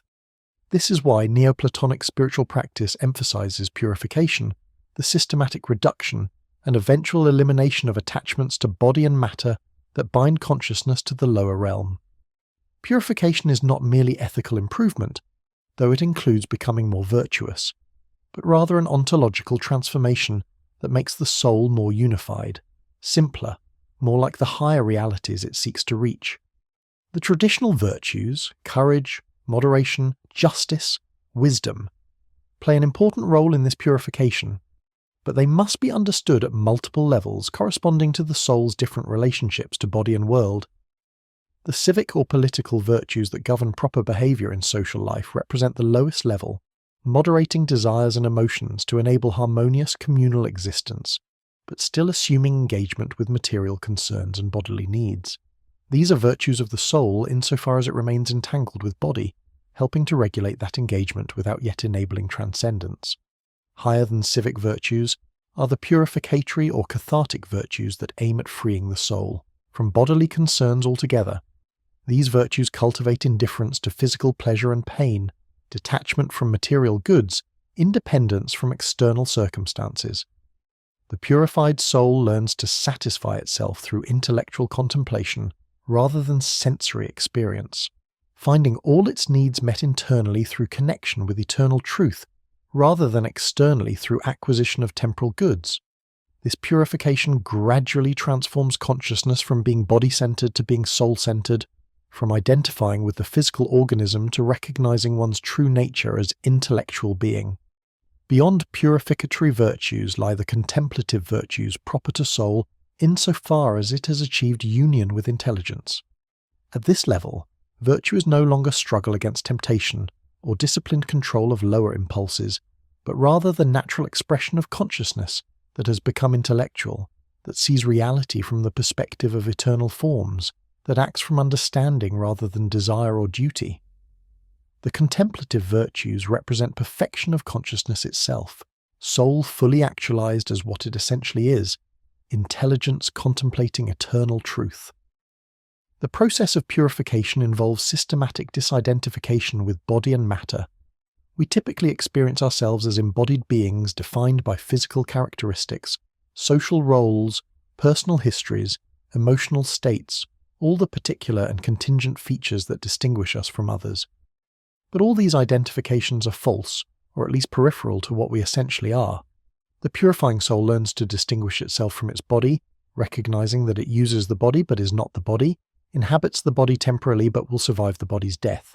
It learns to distinguish itself from emotions and desires, seeing these as disturbances or passions that affect the soul from outside rather than expressions of its essential nature. Even thoughts and beliefs must eventually be recognized as belonging to the discursive temporal aspect of soul rather than to its deepest essence. The soul that thinks is still operating at a fallen level, processing information sequentially, moving through arguments step by step, engaged with multiplicity and change. Beneath this thinking soul lies the intellectual soul that simply sees truth directly, that knows without needing to reason, that grasps eternal forms through intuitive vision rather than discursive analysis. Purification means descending through layers of false self-identification until reaching the core that is already pure, already intellectual, already in contact with eternal reality. This progressive disidentification might sound like self-annihilation, like destroying personal identity and individual consciousness. In a sense it is. The goal is to transcend individuality, to shed all the particular and contingent features that make us this specific person rather than any other, to become as unified and universal as possible. But this transcendence of individuality is simultaneously the achievement of true self, the realization of what we most deeply and truly are beneath all the accidental properties and false identifications that constitute the empirical personality. We lose our false self to gain our true self, sacrifice the illusion of separate existence to achieve genuine being. The role of contemplation in this ascent cannot be overstated. Contemplation is not merely thinking about eternal truths, but rather a state of consciousness that participates in those truths, that becomes what it contemplates, that achieves identity with its object. When we contemplate beauty itself, we become beautiful. When we contemplate unity, we become unified. When we contemplate intelligence, we become intellectual. This is not merely metaphorical. Consciousness literally transforms through what it attends to, becoming more like what it focuses on, gradually assimilating to the objects of its contemplation. This means that philosophical study of eternal forms is not merely accumulation of information, but transformative practice that elevates consciousness toward the intelligible realm. When we study mathematics, we are not just learning facts about numbers and shapes, but rather training consciousness to operate intellectually, developing its capacity to grasp eternal relationships, weaning it from dependence on sensory experience. When we contemplate the form of beauty or justice or the good, we are not analyzing concepts, but participating in eternal realities, touching intelligence itself, achieving temporary union with the divine mind. But even intellectual contemplation is not the final goal. Beyond intelligence lies the One, and beyond intellectual vision lies mystical union that transcends all thought and consciousness. The ascent through intelligence represents the highest achievement of consciousness as such, but consciousness itself remains a kind of duality, a distinction between knower and known, even when they are perfectly unified, as in Nous. To reach the One requires going beyond consciousness, beyond thought, beyond being itself into the absolute unity that precedes and transcends all distinction. This highest mystical union is described by Plotinus in language that strains the limits of expression, trying to articulate an experience that by its nature resists articulation. It is characterized by absolute simplicity and unity, the complete disappearance of all multiplicity and difference. There is no subject contemplating an object, no consciousness aware of being conscious, no soul distinct from what it has reached. Rather, there is only the One, and the soul has become so unified that it has merged with absolute unity, no longer other to the One but having achieved identity with it. This union is described as both ecstatic and erotic, involving both going out of oneself and achieving ultimate satisfaction. It is ecstatic because the soul must abandon its ordinary mode of existence, transcend its nature as conscious subject, go beyond even intellectual being to touch what is beyond being. It is erotic because it represents the culmination of desire, the final achievement of what all longing ultimately seeks, reunion with the source, return to origin, merging with the beloved from which we have been separated. In mystical union, the distinction between lover and beloved collapses. We become what we love. Yet this union is temporary for embodied souls. Plotinus claims to have achieved it on several occasions during his life, but each time consciousness returned to its ordinary multiplicity. The experience faded from direct grasp, though its memory remained as motivation for renewed ascent. The achievement of permanent union seems to require death, final separation from body that frees soul to dwell eternally in the One. But even temporary union transforms soul profoundly, confirming through direct experience what philosophy teaches through argument, providing unshakable certainty about the reality of higher realms and the possibility of transcendence. The ethical implications of this ascent path are profound. If the highest human goal is mystical union with the One, what becomes of ordinary ethical concerns about justice, compassion, social welfare? Does the emphasis on individual spiritual transformation lead to neglect of communal responsibilities and worldly concerns? Critics have often charged Neoplatonism with promoting selfish otherworldliness, encouraging withdrawal from social life in pursuit of private salvation, valuing contemplation at the expense of action and engagement with the world. Plotinus's response involves showing how genuine spiritual development actually enhances rather than diminishes ethical capacity and social contribution. The soul that has purified itself and achieved union with intelligence becomes more rather than less capable of virtuous action in the world, because it acts from understanding rather than passion, from stable wisdom rather than fluctuating opinion, from genuine care for being rather than selfish concern for private advantage. The sage or philosopher who has ascended toward the One returns to the world as better citizen, friend, teacher, precisely because of their spiritual achievement. Moreover, The emphasis on contemplation does not devalue action, but rather reveals action's proper ground and motivation. Right action flows from right being. What we do depends on what we are. By transforming consciousness, by elevating soul toward higher realities, contemplation creates the conditions for genuinely virtuous action that serves the common good, rather than merely appearing to do so while actually serving selfish interests. The person who has achieved intellectual vision acts from love of the good itself, from direct perception of what is truly valuable and right, not from concern for reward or reputation or any external motivation. The community of practitioners pursuing this ascent creates what later Neoplatonists would develop as a systematic pedagogy and institutional structure. While Plotinus's own teaching seems to have been relatively informal, gathering students for discussions and lectures without rigid curriculum or initiation requirements, later Neoplatonic schools developed elaborate systems of instruction designed to guide students systematically through the stages of ascent. They used Plato's dialogues as texts for study, interpreting them as encoding a hidden spiritual teaching that progressed from ethical and political concerns through physics and mathematics toward dialectic and finally mystical theology. The relationship between individual effort and divine grace in achieving mystical union raises questions that Neoplatonism shares with other mystical traditions. Can the soul achieve union through its own efforts, through disciplined practice and sustained contemplation? Or is union ultimately a gift, something granted by the one rather than accomplished by the soul? Plotinus seems to suggest both. The soul must prepare itself through purification and contemplation, creating the conditions under which union becomes possible, but the union itself comes as a kind of grace, a sudden touching of the one that transcends anything the soul does or achieves. This suggests that the ascent has both active and passive dimensions. Actively, we must discipline consciousness, turn attention away from sensible things toward intelligible truth, practice philosophy and purification.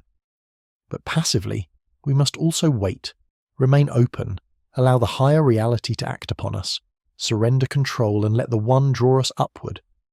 The final stages of mystical ascent involve receptivity rather than activity, feminine passivity rather than masculine striving, allowing oneself to be filled and transformed rather than trying to grasp or achieve.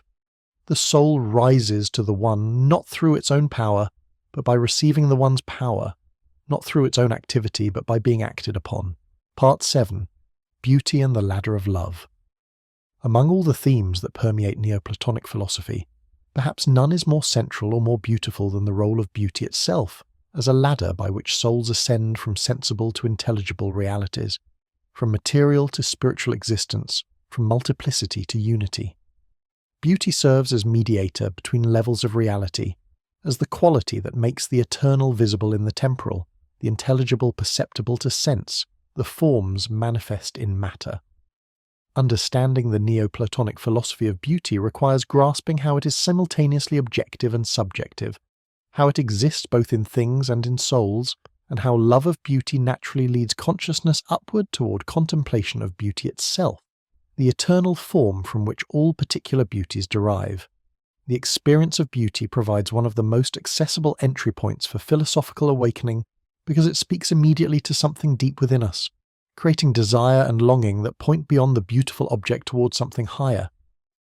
When we encounter genuine beauty, in a human face or body, in nature's landscapes and organisms, in works of art and music, in mathematical proofs and philosophical arguments, we experience a kind of recognition, a sense that we have found something we were seeking, even if we didn't know we were seeking it. This recognition reflects the soul's dim memory of eternal beauty, its awareness that what it perceives through the senses is a pale reflection of something far more beautiful that it once knew but has forgotten. The nature of beauty in Neoplatonic philosophy differs fundamentally from modern aesthetic theories that treat beauty as subjective preference or cultural construction. For Plotinus, beauty is objective, a real property of things that exist independently of whether anyone perceives or appreciates it.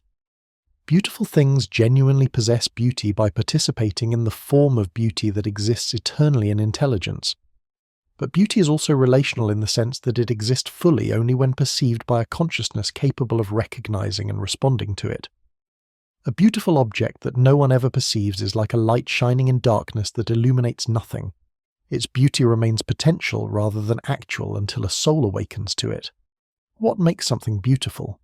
The traditional answer, inherited from Pythagorean and Platonic sources, emphasized harmony, proportion, symmetry, unity and multiplicity. Beautiful things exhibit order and organization, the fitting together of parts into coherent wholes, mathematical relationships that create pleasing patterns and structures. The beauty of a human face reflects proper proportion of features. The beauty of architecture depends on harmonious relationships between elements. The beauty of music arises from mathematical ratios between notes, creating consonance rather than discord.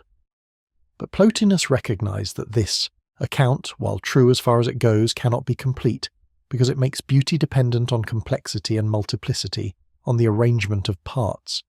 Yet the most beautiful things are often simple rather than complex, unified rather than multiple.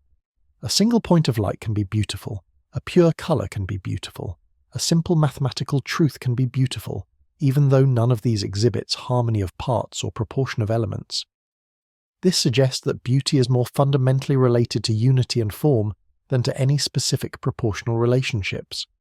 The deeper account traces beauty to the presence of form in matter, the degree to which eternal forms shine through material things. Something is beautiful to the extent that it successfully manifests form, to the extent that matter has been organized and determined according to rational principles, to the extent that intelligible reality has become visible in sensible appearance. This explains why simplicity can be beautiful. It exhibits form more purely, with less admixture of formless matter. It also explains degrees of beauty. Things are more or less beautiful depending on how completely and perfectly they manifest form. But form itself derives whatever reality and beauty it possesses from the eternal forms in intelligence, which in turn derive from the One as the ultimate source of all unity and goodness and beauty. This means that when we perceive beauty in a material object, what we are actually perceiving is the presence of eternal beauty shining through material form, intelligence manifesting in the sensible realm, a trace or reflection of the One's infinite perfection. The beautiful body or sunset or symphony serves as window or mirror through which higher realities become visible to souls still dwelling in the material realm.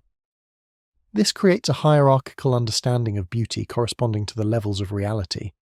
At the lowest level, material bodies possess whatever beauty they have through their participation in formal principles, their organization according to logo that soul is projected into matter.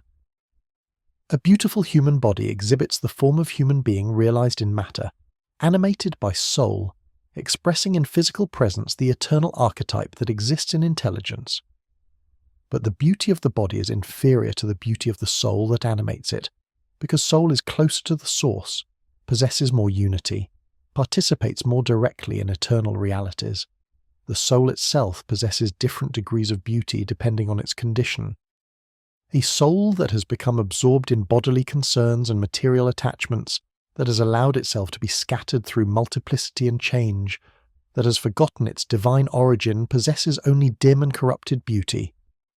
But a soul that has been purified through philosophical discipline, that has elevated consciousness toward contemplation of eternal truth, that has unified itself through detachment from particular concerns, radiates genuine beauty that reflects its resemblance to intelligence and proximity to the One. Beyond individual souls lies the world's soul, whose beauty surpasses that of any particular soul because it encompasses and unifies all souls while maintaining perfect order throughout the cosmos. Beyond soul lies intelligence, beauty itself as it exists eternally, the form that is source of all particular beauties. And beyond even intelligence lies the One, beauty beyond beauty, the superabundant source from which all beauty flows, but which transcends beauty itself as it transcends all determinate characteristics. The ladder of love that Plotinus develops, inspired by Plato's Symposium, traces the soul's ascent through these levels of beauty, showing how erotic desire naturally leads consciousness upward if properly directed. We begin with attraction to beautiful bodies, with sensual and sexual desire for physical beauty. This initial desire is not evil or to be condemned, but rather represents the first awakening of the soul to beauty, its first recognition that something in the sensible world points beyond itself toward higher value. But we must not stop with bodily beauty, must not become fixated on physical attractiveness as if it were ultimate. From love of one beautiful body, desire should expand to love of all beautiful bodies, recognizing that what attracts in each is not the particular individual but rather the form of beauty manifesting through different material instantiations. This expansion already begins to move consciousness from particular to universal, from temporal instance to eternal pattern. But bodily beauty itself should serve as stepping stone to appreciation of beauty in souls, the recognition that psychic beauty, virtue, wisdom, nobility of character, surpasses physical attractiveness as soul surpasses body. Love of beautiful souls leads naturally to love of beautiful institutions, practices, laws, and knowledge, appreciating the beauty of well-ordered cities and just social arrangements, the elegance of mathematical demonstrations and philosophical arguments. At each stage, consciousness ascends from lower to higher forms of beauty, from more material to more spiritual, from more particular to more universal, from more changeable to more permanent. The goal is to reach beauty itself, the form that all beautiful things participate in, the eternal archetypal beauty from which every particular beauty derives. But the ascent continues even beyond beauty as a determinate form. The form of beauty still belongs to intelligence, still involves multiplicity in the sense of being one form among others. The ultimate goal is union with the One, which is not beautiful in the sense of possessing beauty as a property, but rather is the source of all beauty, that which makes beauty itself beautiful, the absolute perfection from which all value and desirability flow. Here language breaks down because we cannot say the One is beautiful without introducing distinction between subject and predicate, but neither can we remain silent about the supreme goal toward which all desire ultimately tends. The role of art and artistic creation in this philosophy of beauty raises interesting questions about the relationship between making and contemplation, between productive activity and intellectual vision. Traditional Platonic aesthetics had been suspicious of artistic imitation, seeing it as copying copies, producing images of images, moving further from truth rather than closer to it. A painting of a bed is twice removed from reality. The physical bed copies the form of bed, and the painting copies the physical bed, making it an imitation of an imitation.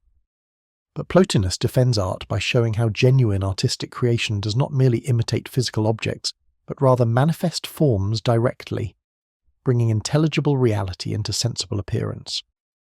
The sculptor creating a statue does not simply copy a physical body, but rather realizes in marble the ideal form of human beauty, the eternal archetype that physical bodies themselves only imperfectly exemplify.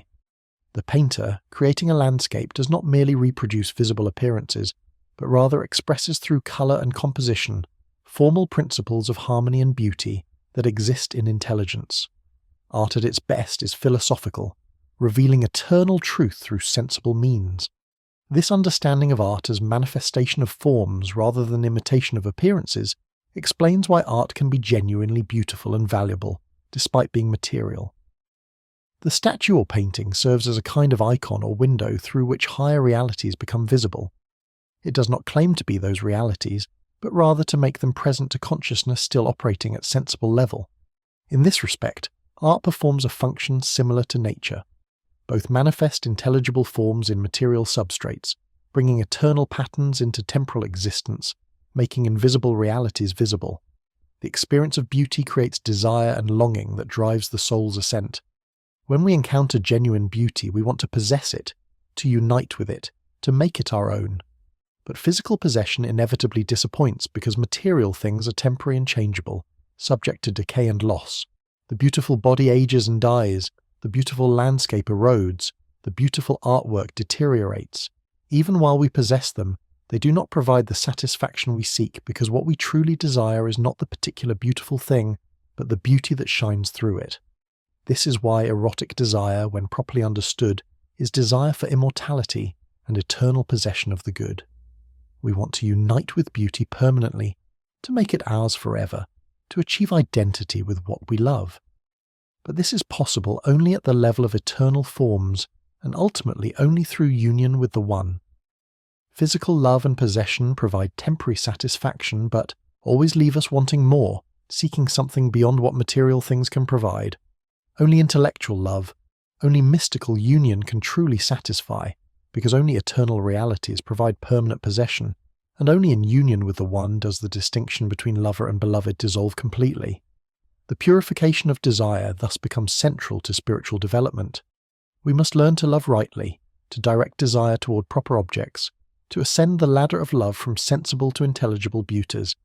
This does not mean suppressing or denying desire, but rather refining and elevating it, transforming physical passion into intellectual love, converting desire for temporal possession into longing for eternal union. The same erotic energy that drives us toward beautiful bodies can, when properly directed, carry us all the way to mystical union with the One. This has practical implications for how we should engage with beauty in daily life. We should appreciate and enjoy sensible beauties, the beauty of nature, of human bodies, of art and music, but always remembering that these are images and shadows of higher beauties, that they point beyond themselves toward eternal realities. When we see a beautiful face, we should allow it to remind us of the form of beauty itself. When we hear beautiful music, we should let it elevate consciousness toward contemplation of eternal harmony. When we encounter any beauty, we should use it as a ladder to ascend toward beauty itself, and ultimately toward the One. But we must also recognize that beauty in the sensible realm is always mixed with ugliness, always compromised by matter's resistance to form. No physical beauty is perfect. All beautiful things in the material world possess defects and limitations. This mixture of beauty and ugliness reflects the fundamental character of the sensible realm as a mixing of form and matter, order and chaos, being and non-being. We should not be surprised or disappointed by this imperfection, but rather should see through it toward the perfect beauty that material things imperfectly reflect. The education of desire toward higher beauties represents one of philosophy's most important tasks. Most people remain fixated on sensible beauties, pursuing physical attractiveness and material goods as if these could provide ultimate satisfaction. But disappointment and frustration gradually teach that material things cannot fulfill the soul's deepest longings. This dissatisfaction, properly understood, points toward the need to redirect desire upward, to seek satisfaction in higher realms. Philosophy helps by articulating what we dimly sense, by showing the ladder of love and encouraging us to climb it, by reminding us that what we truly seek lies beyond the sensible world in eternal beauty itself. Part 8. The Life of Contemplation. At the heart of Neoplatonic philosophy lies a radical vision of contemplation as the highest form of human activity, and indeed as the fundamental activity that structures all reality from the highest to the lowest levels. Contemplation is not merely one activity among others, not simply a leisure pursuit for intellectuals who have satisfied their material needs. Rather, contemplation is what all things do insofar as they possess any reality at all, what all beings are oriented toward, what makes anything be what it is. Understanding this comprehensive vision of contemplation requires grasping how it operates at different levels, from the perfect eternal contemplation of intelligence through the degraded contemplation of soul in time down to the unconscious contemplation that is nature itself. The etymological and conceptual roots of contemplation in Neoplatonism connect it with both vision and production, with both knowing and making. To contemplate is to see clearly, to grasp truth directly, to hold something before consciousness in clear presence. But contemplation is also creative and productive. What contemplates produces what it contemplates, brings into being the objects of its vision, generates reality through its act of knowing. This might seem strange from modern perspectives that sharply distinguish subjective knowing from objective being, that see knowledge as passive reception of information about an independently existing world. But Neoplatonism sees knowing and being as ultimately identical at the highest levels, with a distinction between knower and known emerging only as consciousness descends into multiplicity. In intelligence, contemplation achieves its perfect form as the eternal self-thinking of Nous. Intelligence contemplates itself, which means it contemplates the forms that constitute its being, which means it is simultaneously the act of contemplation, the contemplating subject, and the contemplated objects. These three, contemplation, contemplator, contemplated, are ultimately one reality that appears as three aspects when analysed by discursive reason. This perfect circularity, this complete self-transparency, this identity of subject and object, represents contemplation at its highest level, undiminished by time or multiplicity, or any gap between thought and being. The contemplation of intelligence is productive in the sense that the forms exist through being contemplated, not as if they were created by the act of knowing, but rather as if knowing and being coincide at this level. When Nous thinks triangle, triangle exists. When intelligence contemplates justice, justice is real. When divine mind grasps all the forms in their systematic unity, the intelligible realm is actual and fully present. This is not creation in time, not making something that wasn't there before, but rather eternal generation, the timeless coincidence of contemplation and existence that characterizes the intelligible realm. Soul's contemplation represents a descent from this perfect unity into a more divided and temporal mode of knowing. Soul contemplates intelligence and the forms, but not with the perfect self-identity that characterizes Nous. Rather, soul stands in some degree apart from what it contemplates, looking toward intelligence as toward something higher and external to itself. This gap between knower and known introduces time, because soul cannot grasp all at once what intelligence possesses simultaneously, but must apprehend truth through temporal succession, moving from one thought to another, building understanding step by step. Yet soul's contemplation remains genuinely contemplation, rather than mere discursive reasoning, because it achieves real contact with eternal forms, genuine participation in intelligible reality. When soul contemplates justice or beauty or unity, it touches the actual forms themselves, not merely concepts or mental representations, but it touches them incompletely and temporarily, from outside as it were, rather than being identical with them as intelligence is. This creates the characteristic experience of philosophical thinking as striving toward truth that remains somehow beyond complete grasp, as approaching understanding that cannot be finally captured. The creativity of soul's contemplation manifests in its production of the material world and individual souls. Soul contemplates intelligence, and from this contemplation proceeds the cosmos as soul's creative product, its attempt to express in material form the intelligible realities it contemplates. The physical universe is soul's poem or work of art, its effort to make eternal forms visible in temporal change, to manifest intelligible structures in sensible substances, to create in matter an image of the eternal beauty soul perceives when it turns toward intelligence. But this creative contemplation is weaker and more diffused than the contemplation of intelligence. Soul cannot maintain perfect focus on eternal forms, while also attending to the multiplicity of material things, organizing countless particular bodies, animating individual organisms throughout the cosmos. Its contemplation becomes scattered and dispersed, weakened through being distributed across space and time, diluted through engagement with matter's resistance to form. Yet even this weakened contemplation remains productive of reality through its cognitive activity. At the lowest level, nature itself, the vegetative and reproductive powers that govern plant growth, animal generation, and material processes, represents contemplation so weakened and unconscious that it appears as mere mechanical causation rather than genuine cognition. But Plotinus insists that even nature contemplates in its own dim, unreflective way. The tree reaching toward light, the seed unfolding according to its internal principle, the organism maintaining and reproducing itself, all these natural processes represent unconscious contemplation, nature's dreamlike awareness of the forms it imperfectly manifests. This might sound like anthropomorphism, projecting consciousness onto non-conscious natural processes. But Plotinus's point is not that plants think in the way humans do, but rather that even the most basic natural processes participate in contemplation's essential structure. Orientation toward form, production through cognitive activity, manifestation of intelligible principles. Nature is soul asleep, contemplation so dispersed and weakened that it produces things rather than thoughts, material organisms rather than mental concepts, but still fundamentally engaged in the act of manifesting form in matter.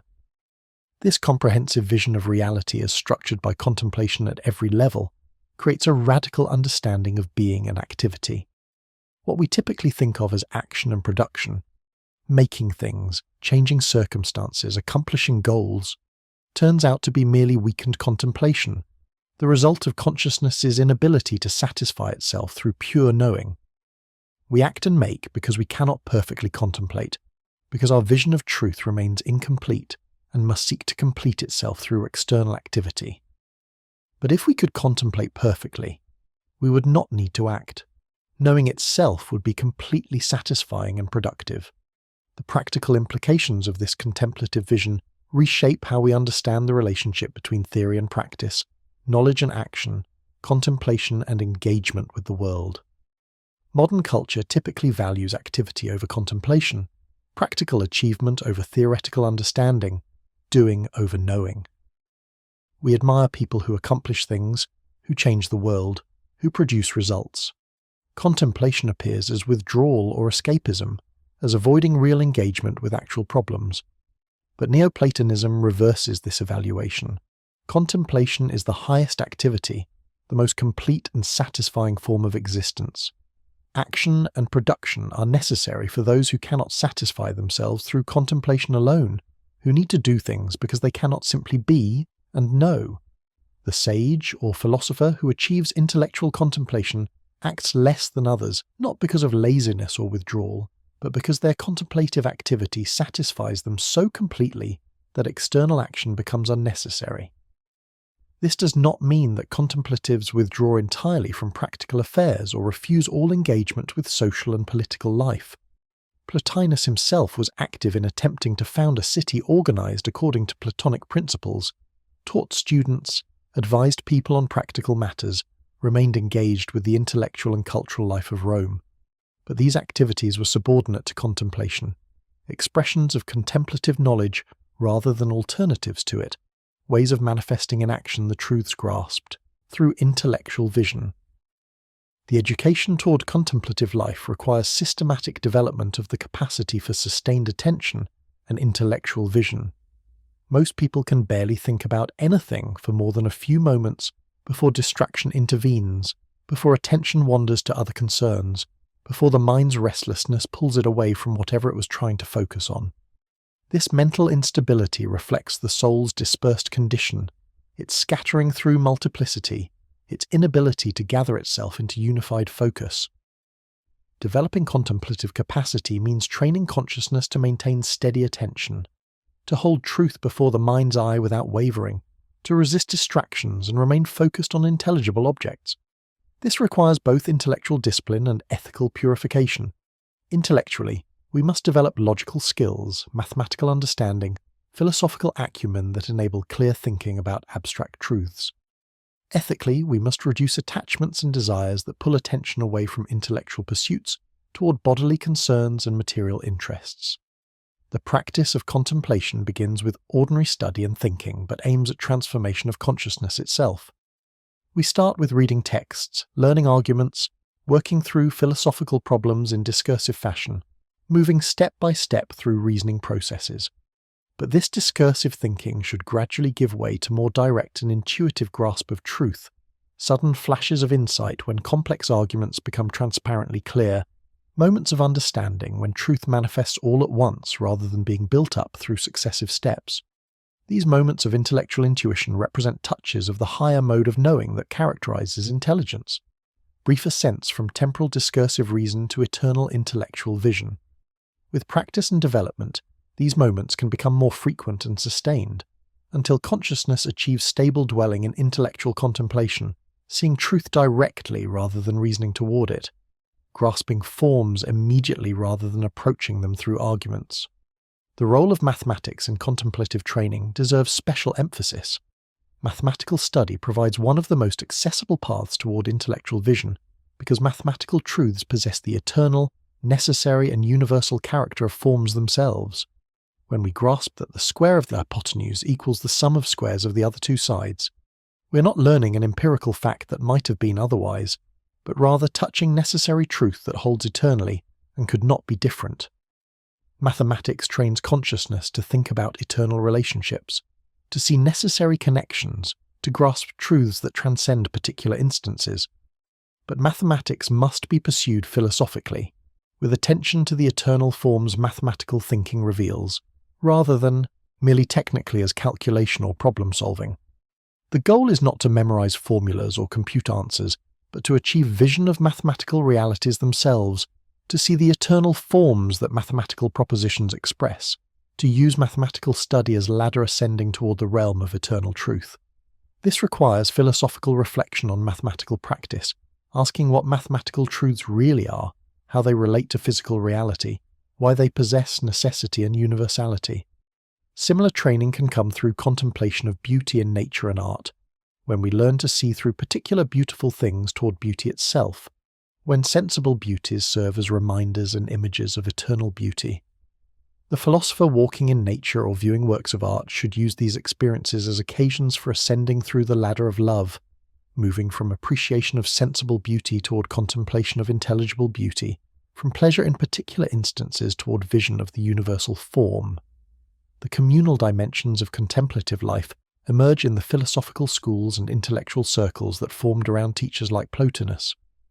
While contemplation itself is finally a solitary activity, something each consciousness must achieve for itself, the path toward contemplation benefits from community of fellow seekers, from dialogue with others pursuing similar goals, from guidance of teachers who have progressed further along the path. The philosophical school provides supportive environment where contemplative practice can be cultivated, where students encourage each other, where shared study and discussion facilitate understanding. Yet the goal remains individual transformation, rather than institutional maintenance or group identity. The school exists to serve individual students' ascent toward contemplation, not to perpetuate itself or advance collective interests. Teachers guide students toward philosophical understanding and mystical vision that will eventually make teachers unnecessary, that will enable students to contemplate truth directly, rather than needing mediation through instruction. The perfect student eventually transcends the teacher-student relationship entirely, by achieving intellectual vision that makes external teaching superfluous. The relationship between contemplation and happiness reveals the soteriological core of Neoplatonic philosophy. True happiness, eudaimonia or flourishing, comes not from external goods or circumstances, but from contemplative activity itself. This sage is happy not because of wealth, health, pleasure, honour, or any other worldly good, but because their consciousness dwells in contemplation of eternal truth. This happiness is invulnerable to fortune because it depends on nothing external, requires no favourable circumstances, remains available even in adversity. This understanding of happiness as essentially contemplative rather than dependent on external conditions or emotional states transforms how we approach the goal of human life. We need not wait for circumstances to improve or hopes to be fulfilled before achieving happiness. Rather, happiness is available immediately to anyone who can elevate consciousness toward contemplation of truth, who can find satisfaction in knowing rather than having, in understanding rather than enjoying. The philosopher's happiness surpasses all other forms because it rests on the most stable foundation, participation in eternal reality that cannot be lost or taken away. Part 9. The problem of evil and providence. The existence of evil in a cosmos that proceeds from the good and is providentially ordered by soul proceeding from intelligence represents perhaps the most challenging theoretical problem and the most urgent practical concern facing Neoplatonic philosophy. If ultimate reality is absolutely good, if soul organizes the cosmos according to rational principles, if intelligence contemplates eternal forms including the form of the good, how can there be suffering, injustice, disorder, wickedness? Why do innocent people suffer while the wicked prosper? Why are there diseases, disasters, death? Why does evil exist at all? And if it must exist, why does it persist and spread rather than being immediately corrected by providential power?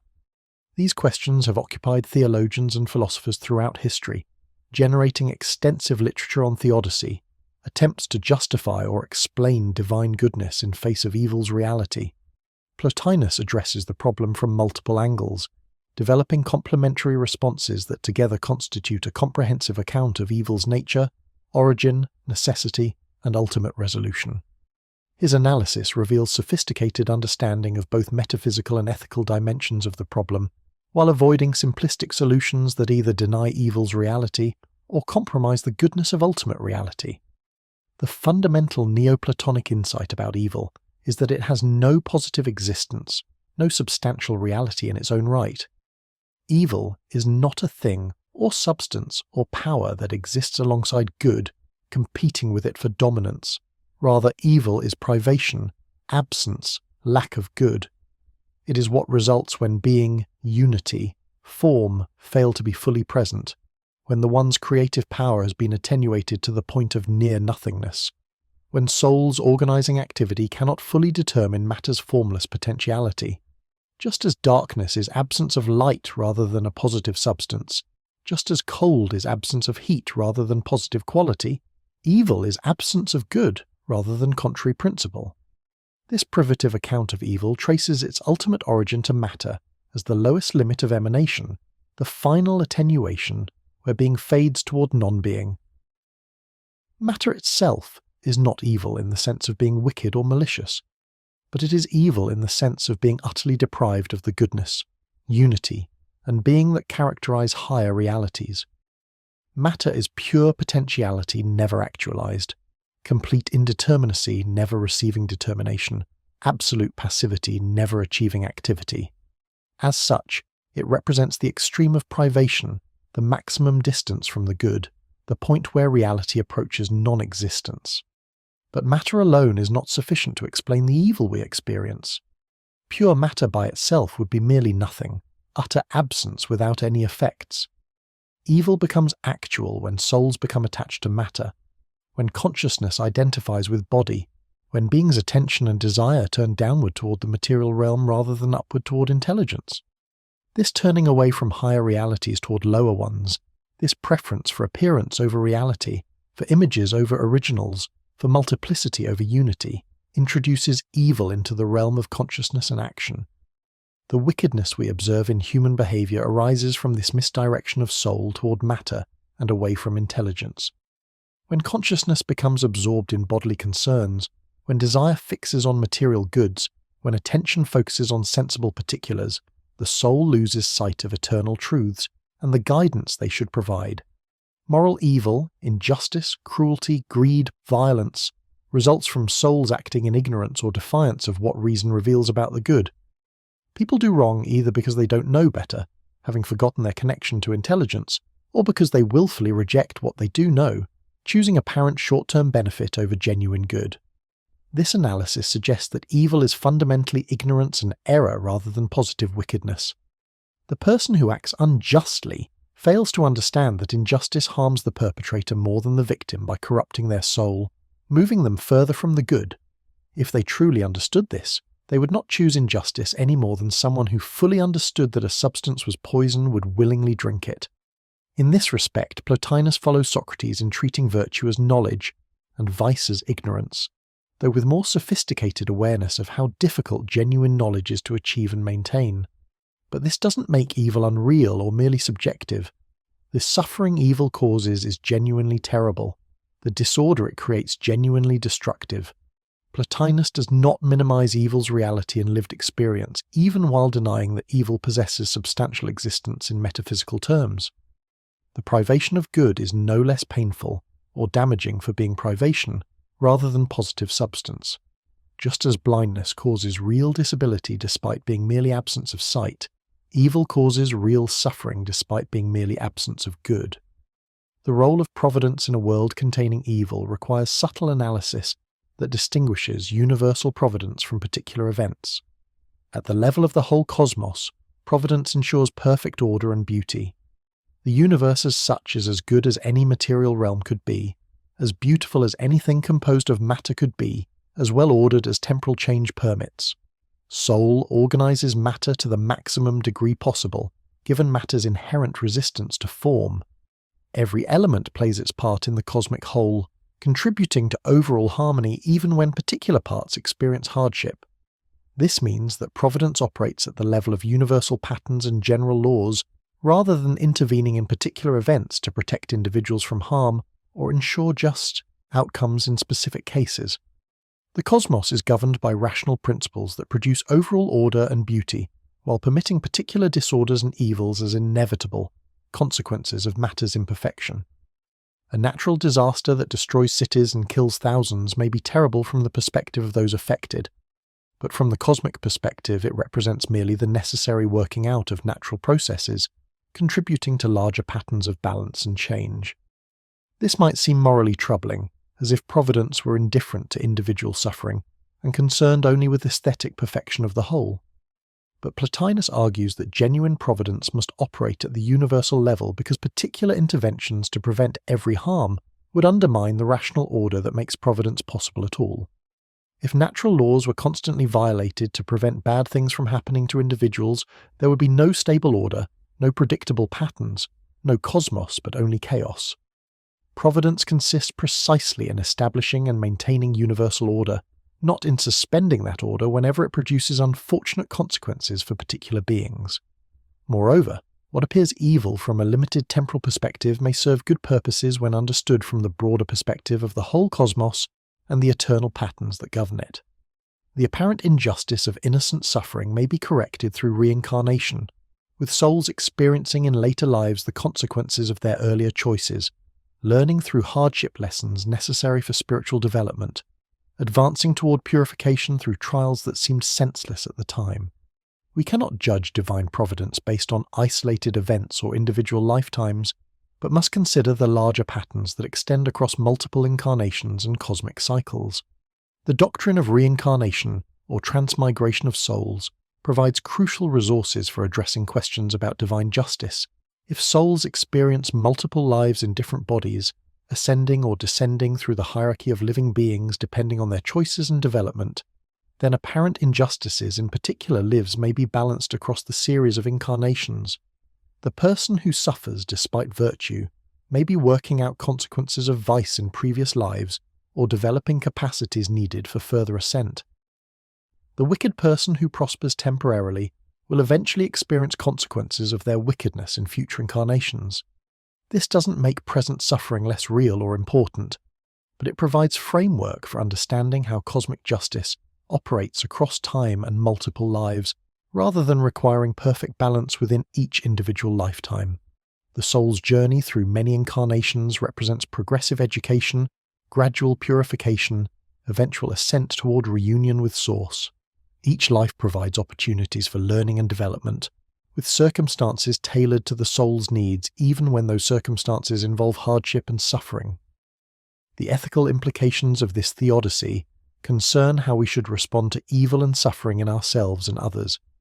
If evil is ultimately privation and ignorance, the proper response is not hatred or revenge, but education and healing. The wicked person needs to be awakened to truth, shown the error of their ways, helped to redirect consciousness upward toward genuine good. Punishment may be necessary for deterrence and social order, but the ultimate goal should be transformation rather than mere retribution, rehabilitation rather than simple revenge. Similarly, our own suffering should be understood as opportunity for growth and purification, rather than simply as misfortune to be avoided at all costs. The hardships we experience can serve to detach us from material concerns, remind us of our mortality and need for spiritual development, teach us compassion for others who suffer, and ultimately drive us toward philosophy and the search for genuine rather than apparent goods. This doesn't make suffering desirable or good in itself, but it shows how even suffering can serve purposes that transcend its immediate painfulness.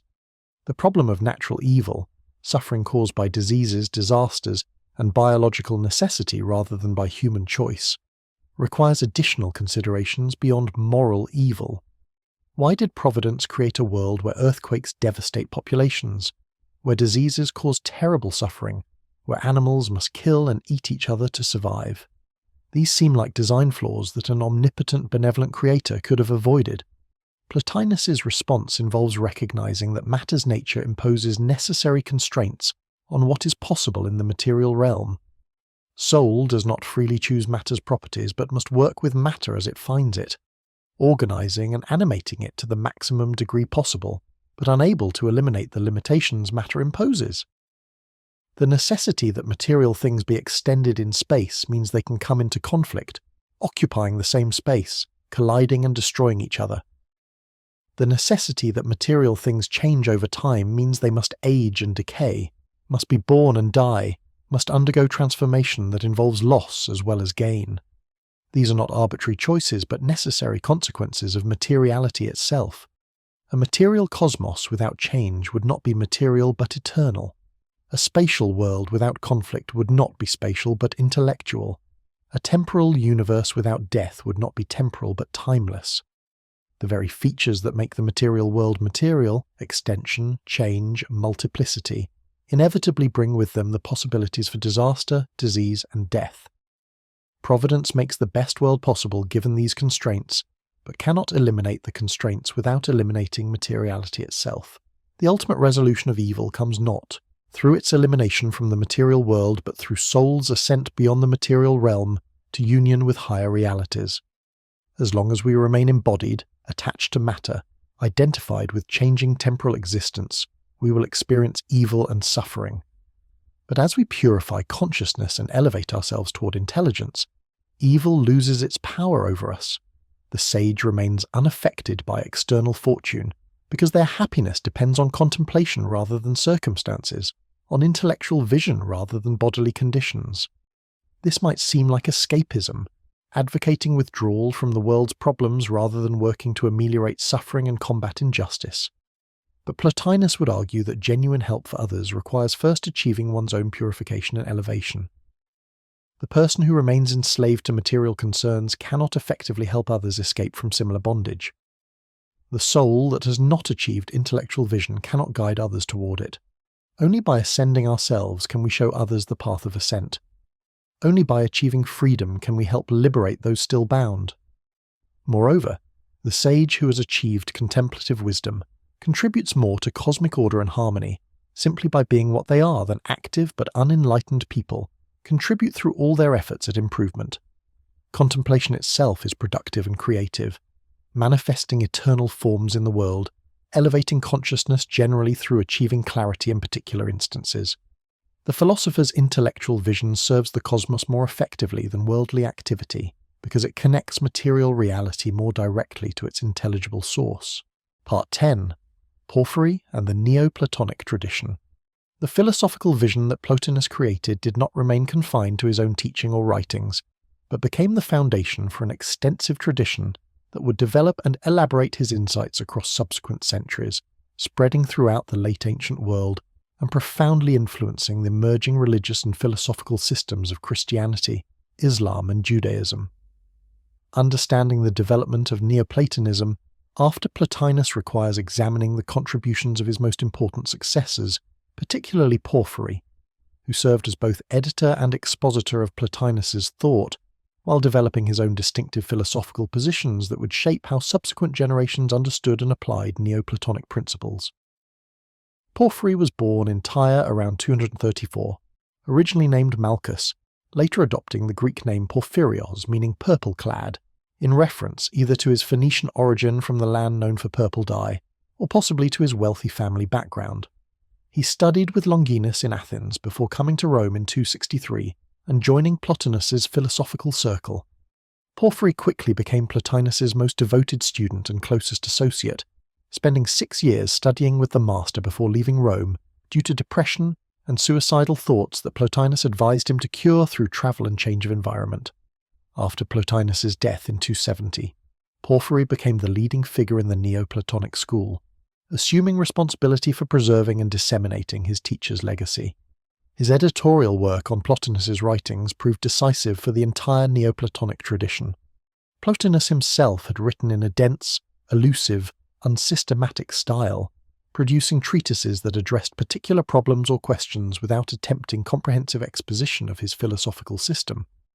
Porphyry gathered these scattered texts, arranged them thematically into 6 groups of 9 treatises each, hence called the Enneads or Nines, and provided brief introductions explaining their contexts and contents.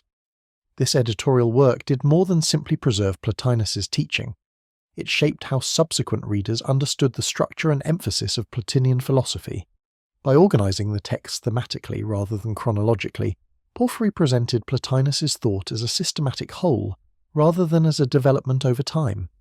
By selecting which texts to include and how to arrange them, he emphasized certain aspects of the teaching while minimizing others. The Plotinus that later generations encountered was significantly Porphyry's Plotinus, filtered through his editorial choices and interpretive framework. But Porphyry was far more than merely an editor and transmitter. He was a prolific writer who produced works on logic, ethics, physics, metaphysics, and religious practice that developed Neoplatonic philosophy in new directions while remaining broadly faithful to Plotinian principles. His most widely read work in antiquity was the Introduction, or Isagoge, to Aristotle's Categories, which became a standard logic text throughout the Middle Ages and sparked extensive debate about the nature of universals that would occupy medieval philosophers for centuries. His philosophical commentary on the Categories demonstrated how Aristotelian logic could be integrated into the Neoplatonic system, showing that careful analysis of language and thought could serve as preliminary training for higher philosophical understanding. Porphyry's ethical writings, particularly the Letter to Marcella and the Treatise on Abstinence, reveal his deep concern with practical philosophy and the conduct of philosophical life. These works emphasize asceticism and purification, advocating vegetarianism and abstinence from blood sacrifice on grounds that such practices pollute the soul and impede its ascent toward the divine. Porphyry develops detailed arguments that killing and eating animals violates natural justice, that the practice originates in violence and greed rather than genuine piety, and that true worship of the gods requires purity rather than bloody offerings. This ethical emphasis on purity and abstinence reflects Porphyry's conviction that philosophical life requires more than intellectual understanding. The body's involvement with material things creates obstacles to contemplation that must be systematically reduced through disciplined practice. Dietary restrictions, sexual abstinence, withdrawal from worldly concerns all serve to detach consciousness from bodily desires and material attachments, creating conditions for sustained philosophical contemplation. Porphyry presents philosophy as a complete way of life, requiring transformation of habits and practices, not just acquisition of theoretical knowledge. The question of religious practice and its relationship to philosophy occupied Porphyry extensively and generated his most controversial writings. His work against the Christians, which survives only in fragments because Christian authorities ordered it burned, apparently mounted sophisticated philosophical critique of Christian scripture and doctrine. Porphyry questioned the historicity of gospel narratives, pointed out contradictions in biblical texts, challenged Christian claims about Jesus' divinity and resurrection, and argued that Christianity represented a corruption of ancient wisdom rather than new revelation. Yet Porphyry also wrote extensively about traditional pagan religious practice, defending it against both Christian criticism and philosophical skepticism. His treatise on the return of the soul examines various paths by which souls might achieve liberation and return to their divine source, evaluating different religious and philosophical traditions. And his work, Philosophy from Oracles, attempts to show that traditional divination and oracle consultation, properly understood, can provide genuine philosophical insights rather than mere superstition. This apparently contradictory stance, defending pagan religious practice while criticizing Christianity, advocating philosophical purification while validating oracle consultation, reflects Porphyry's sophisticated understanding of multiple levels of religious truth and practice. He distinguishes between vulgar popular religion that remains trapped in literal understanding of myths and material worship, and philosophical religion that interprets traditional practices symbolically as expressions of deeper metaphysical truths. Traditional sacrifice and ritual, properly understood by the philosophically educated, can serve as physical expressions of spiritual realities, as sensible symbols pointing toward intelligible truths. But Porphyry denies that such external practices are necessary for philosophical achievement. The true philosopher who has achieved intellectual vision, a mystical union, needs no rituals or sacrifices because they have direct access to divine reality through contemplation. External religious practices serve primarily for those who have not yet achieved philosophical understanding, providing symbolic representations and material supports for devotion that will eventually be transcended. The sage who contemplates eternal truths performs the highest form of worship simply through intellectual activity, offering to the divine the most appropriate gift, conscious recognition and appreciation of its perfection. This distinction between philosophical and popular religion would profoundly influence how later Neoplatonists understood the relationship between philosophy and traditional pagan worship.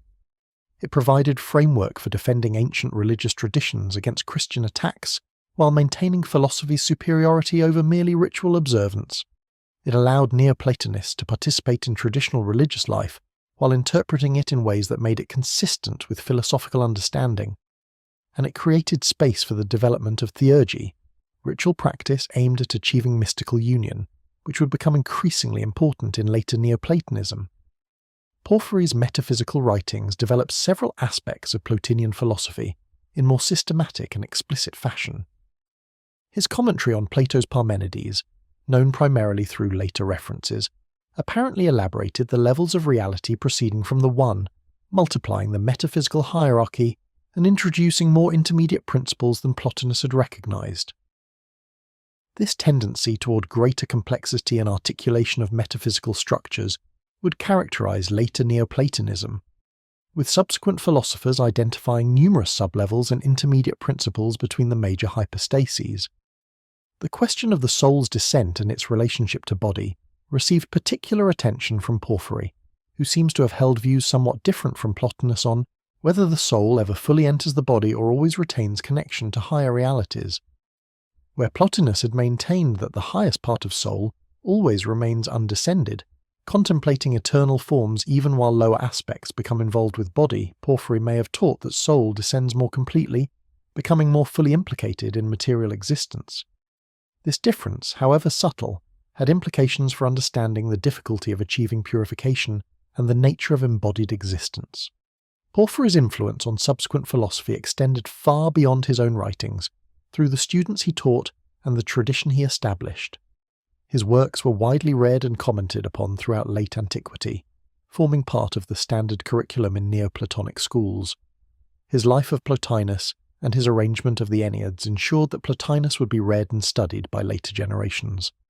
His logical works became standard texts in both pagan and Christian philosophical education. His ethical writings influenced Christian monasticism as well as pagan ascetic practice. The spread of Neoplatonism throughout the late ancient Mediterranean world owes much to Porphyry's role as systematizer and popularizer. While Plotinus had taught a relatively small circle in Rome, Porphyry's writings reached audiences across the Roman Empire, from Syria to Gaul, influencing both pagan intellectuals and Christian theologians. His more accessible presentation of Neoplatonic ideas, his integration of Aristotelian logic, his attention to religious practice, and his ethical emphasis made the tradition more comprehensible and applicable to wider audiences than Plotinus's dense philosophical writings could have done alone. The Christian appropriation of Neoplatonic philosophy, which would prove decisive for the development of Christian theology, began seriously with thinkers who knew Porphyry's works. Augustine explicitly mentions reading books of the Platonists in Latin translation, almost certainly including works of Porphyry, and credits them with providing philosophical framework for understanding Christian doctrine. The anonymous author known as Pseudo-Dionysius the Areopagite, whose mystical theology deeply influenced medieval Christianity, draws heavily on Neoplatonic concepts likely mediated through Porphyry. Through these and other Christian thinkers, Porphyry's interpretation of Plotinus shaped Christian theology more profoundly than is always recognized. The complex relationship between Neoplatonism and Christianity that developed in the 4th and 5th centuries after Constantine's conversion and Christianity's establishment as the official religion of the Roman Empire was significantly shaped by Porphyry's anti-Christian polemic and by Christian responses to it. His philosophical critique of Christianity forced Christian intellectuals to develop more sophisticated defenses of their faith, to engage seriously with philosophical questions about the incarnation and resurrection, to clarify doctrines about the relationship between Father, Son, and Spirit using philosophical categories. In this respect, Porphyry's opposition to Christianity paradoxically contributed to Christianity's intellectual development and its ability to present itself as philosophically respectable. Yet Porphyry's legacy remained ambivalent in Christian tradition. His name became associated with anti-Christian polemic, making direct acknowledgement of debt his thought problematic for Christian writers, even when they borrowed his ideas extensively. The burning of Against the Christians ensured that his critique of Christianity would be known primarily through Christian refutations rather than through his own words, allowing Christians to control the narrative about his arguments and influence. His philosophical works continued to be read and used, but often without full acknowledgement of their author or his broader intellectual project. In pagan Neoplatonic circles, however, Porphyry remained honoured as one of the tradition's greatest figures, a worthy successor to Plotinus who had faithfully preserved and thoughtfully developed the master's teaching. Later Neoplatonists like Iamblichus, Proclus and Damasius built on Porphyry's systematization of Plotinian metaphysics, while sometimes disagreeing with particular interpretations or emphases. The tradition he helped establish would continue for another 2 centuries in pagan form, producing increasingly sophisticated and elaborate philosophical systems, before finally being suppressed by Christian authorities who closed the philosophical schools in 529, Part 11, Iamblichus and Sacred Theurgy. The development of Neoplatonism took a dramatic turn in the work of Iamblichus, a Syrian philosopher who studied with Porphyry but came to reject his teacher's emphasis on intellectual contemplation as the primary path to union with the divine. Iamblichus introduced into Neoplatonic philosophy the practice of theurgy, literally divine work or sacred ritual, claiming that mystical union could be achieved not only or even primarily through philosophical contemplation, but through ritual practices that actively invoke divine powers and enable the soul to ascend through their assistance. This theurgical turn would profoundly influence later Neoplatonism, transforming it from a purely philosophical system into something more like a religious path, with elaborate ritual practices and hierarchies of divine beings. Iamblichus was born around 245 in Chalcis in Syria, coming from a wealthy and prominent family. He initially studied with Porphyry, presumably learning the Plotinian philosophy that Porphyry had systematized and was teaching to students across the Mediterranean world. But Iamblichus eventually broke with his teacher over fundamental questions about the nature of the soul, the possibility of mystical union, and the role of ritual practice in achieving salvation. He established his own school in Syria, attracting students from across the Roman East, and developing a distinctive version of Neoplatonic philosophy that would compete with and eventually largely supplant the more intellectualist approach represented by Porphyry. The central disagreement between Iamblichus and Porphyry concerned the soul's capacity to achieve union with the divine through its own efforts using only philosophical contemplation. Porphyry, following Plotinus, had taught that the purified soul could ascend through intellectual contemplation to achieve direct mystical experience of the One, that human reason properly developed and exercised could reach the highest truth without requiring external assistance. This emphasized human autonomy and the power of philosophical discipline to achieve salvation through knowledge. But Iamblichus argued that this position overestimated human capacities and failed to recognize the soul's true condition after its descent into body. He maintained that the soul becomes so thoroughly implicated in material existence through embodiment that it cannot free itself through its own efforts, that the gap between human and divine had become too great to be bridged by philosophical contemplation alone. Human reason, he claimed, remains bound to material conditions and cannot by itself ascend to the level of divine intelligence, let alone achieve union with the One. What is needed is divine assistance, the descent of higher powers to elevate the soul beyond where its own efforts could take it. This assistance comes through the theurgy, ritual practices that invoke divine powers and make them present, enabling the soul to rise toward them through their attraction and influence. Theurgy is not merely human action, but rather divine action working through human instruments, not the soul elevating itself, but the gods drawing the soul upward. The theurgist performs rituals, speaks sacred words, manipulates material symbols, not through these actions producing divine presence as if magic could compel the gods, but rather creating conditions under which divine powers choose to manifest and work their transformative effects on properly prepared souls. Iamblichus's elaborate metaphysical system, developed in works like On the Mysteries of Egypt, greatly multiplies the levels of divine reality and introduces numerous intermediate beings between the One and material existence. He identifies various orders of gods, including intelligible gods that exist in the realm of intelligence, intellectual gods that mediate between intelligence and soul, and supermundane and mundane gods that occupy positions between soul and matter. Below the gods are demons, heroes, and various other spiritual beings, each playing specific roles in the cosmic hierarchy, and accessible through appropriate theurgical practices. This multiplication of metaphysical levels and divine orders serves several purposes in Iamblichus's system. It provides more gradual gradations between the absolute transcendence of the One and the complete materiality of bodies, making the descent of souls and the ascent back more comprehensible. it creates a complex pantheon that can accommodate traditional pagan deities and religious practices, showing how different gods and cults fit into the overall metaphysical structure. And crucially, it provides the hierarchies of divine powers that theurgy invokes and works with, the intermediate beings that can be contacted through ritual and that assist souls in their ascent. The theurgical rituals that Iamblichus teaches and defends involve complex practices drawn from ancient Egyptian religion, Chaldean traditions, and various mystery cults. These include animal sacrifice, which Porphyry had condemned but Iamblichus justifies as appropriate offering to certain orders of divine beings, the use of material symbols, stones, plants, and artifacts believed to contain divine powers, invocations of divine names and sacred words whose correct pronunciation produces specific effects, various forms of divination and oracle consultation that reveal divine will, and techniques of possession or inspiration in which divine powers temporarily occupy and speak through human vessels. Iamblichus provides elaborate theoretical justification for these practices, arguing that matter itself, when properly understood, participates in divine reality and can serve as vehicle for divine presence. Certain stones, plants, animals, he claims, possess special relationships to particular divine powers and can serve as material anchors or receptacles for those powers. The theurgist who knows these, correspondences and uses them correctly does not manipulate the gods through magic, but rather cooperates with the god's own activity, creating material conditions appropriate for their manifestation.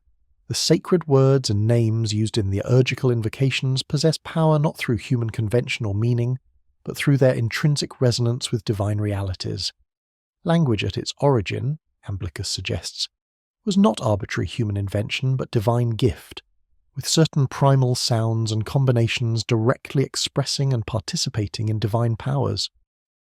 The theurgist who correctly pronounces these sacred words literally brings divine presence into manifestation through sound itself, through vibrations that resonate with and attract the divine powers they name.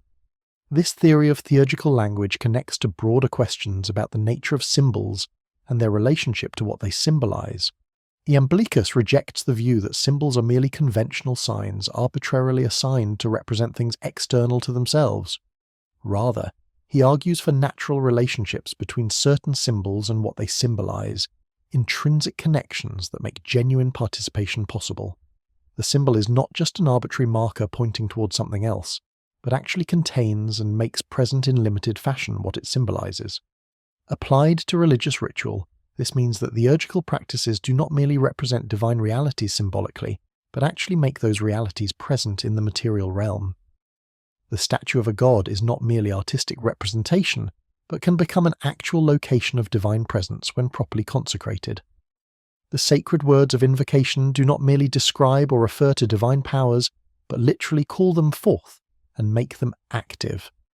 The sacrificial offerings do not symbolically express devotion, but actually feed or please certain orders of spiritual beings.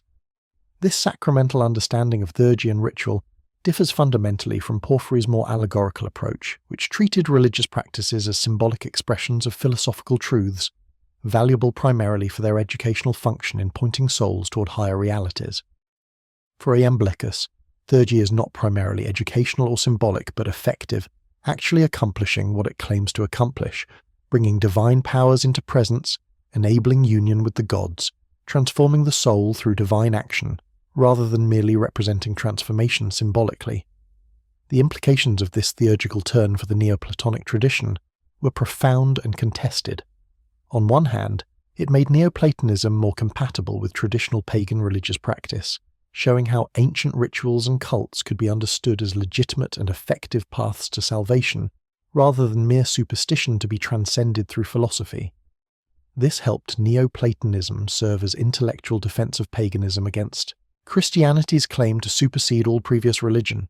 It attracted support from those who valued traditional religious practices and sought philosophical justification for continuing them. On the other hand, the emphasis on theurgy seemed to many to undermine philosophy's self-sufficiency and authority. If union with the divine requires ritual practices and divine assistance, rather than being achievable through philosophical contemplation alone, what becomes of philosophy's traditional claim to provide the highest wisdom and most complete human fulfillment? Does theurgy reduce philosophy to merely preparatory role, clearing away obstacles and preparing consciousness for genuine transformation that must come from beyond philosophy itself. And doesn't the emphasis on material instruments, sacred words, and ritual actions seem dangerously close to the magic and superstition that philosophers had traditionally criticized? These tensions between philosophical and theurgical approaches to salvation would persist throughout later Neoplatonism, with different philosophers emphasizing one or the other, or attempting various syntheses. Proclus, the last great Neoplatonic synthesizer, would try to integrate theurgy into a comprehensive philosophical system that gave both contemplation and ritual their proper places. But the question of whether philosophy alone suffices or requires supplementation by something beyond itself would remain unresolved, reflecting deeper uncertainties about human capacity and divine transcendence. Iamblichus's influence extended beyond introduction of theurgy to include significant developments in Neoplatonic metaphysics and philosophical method.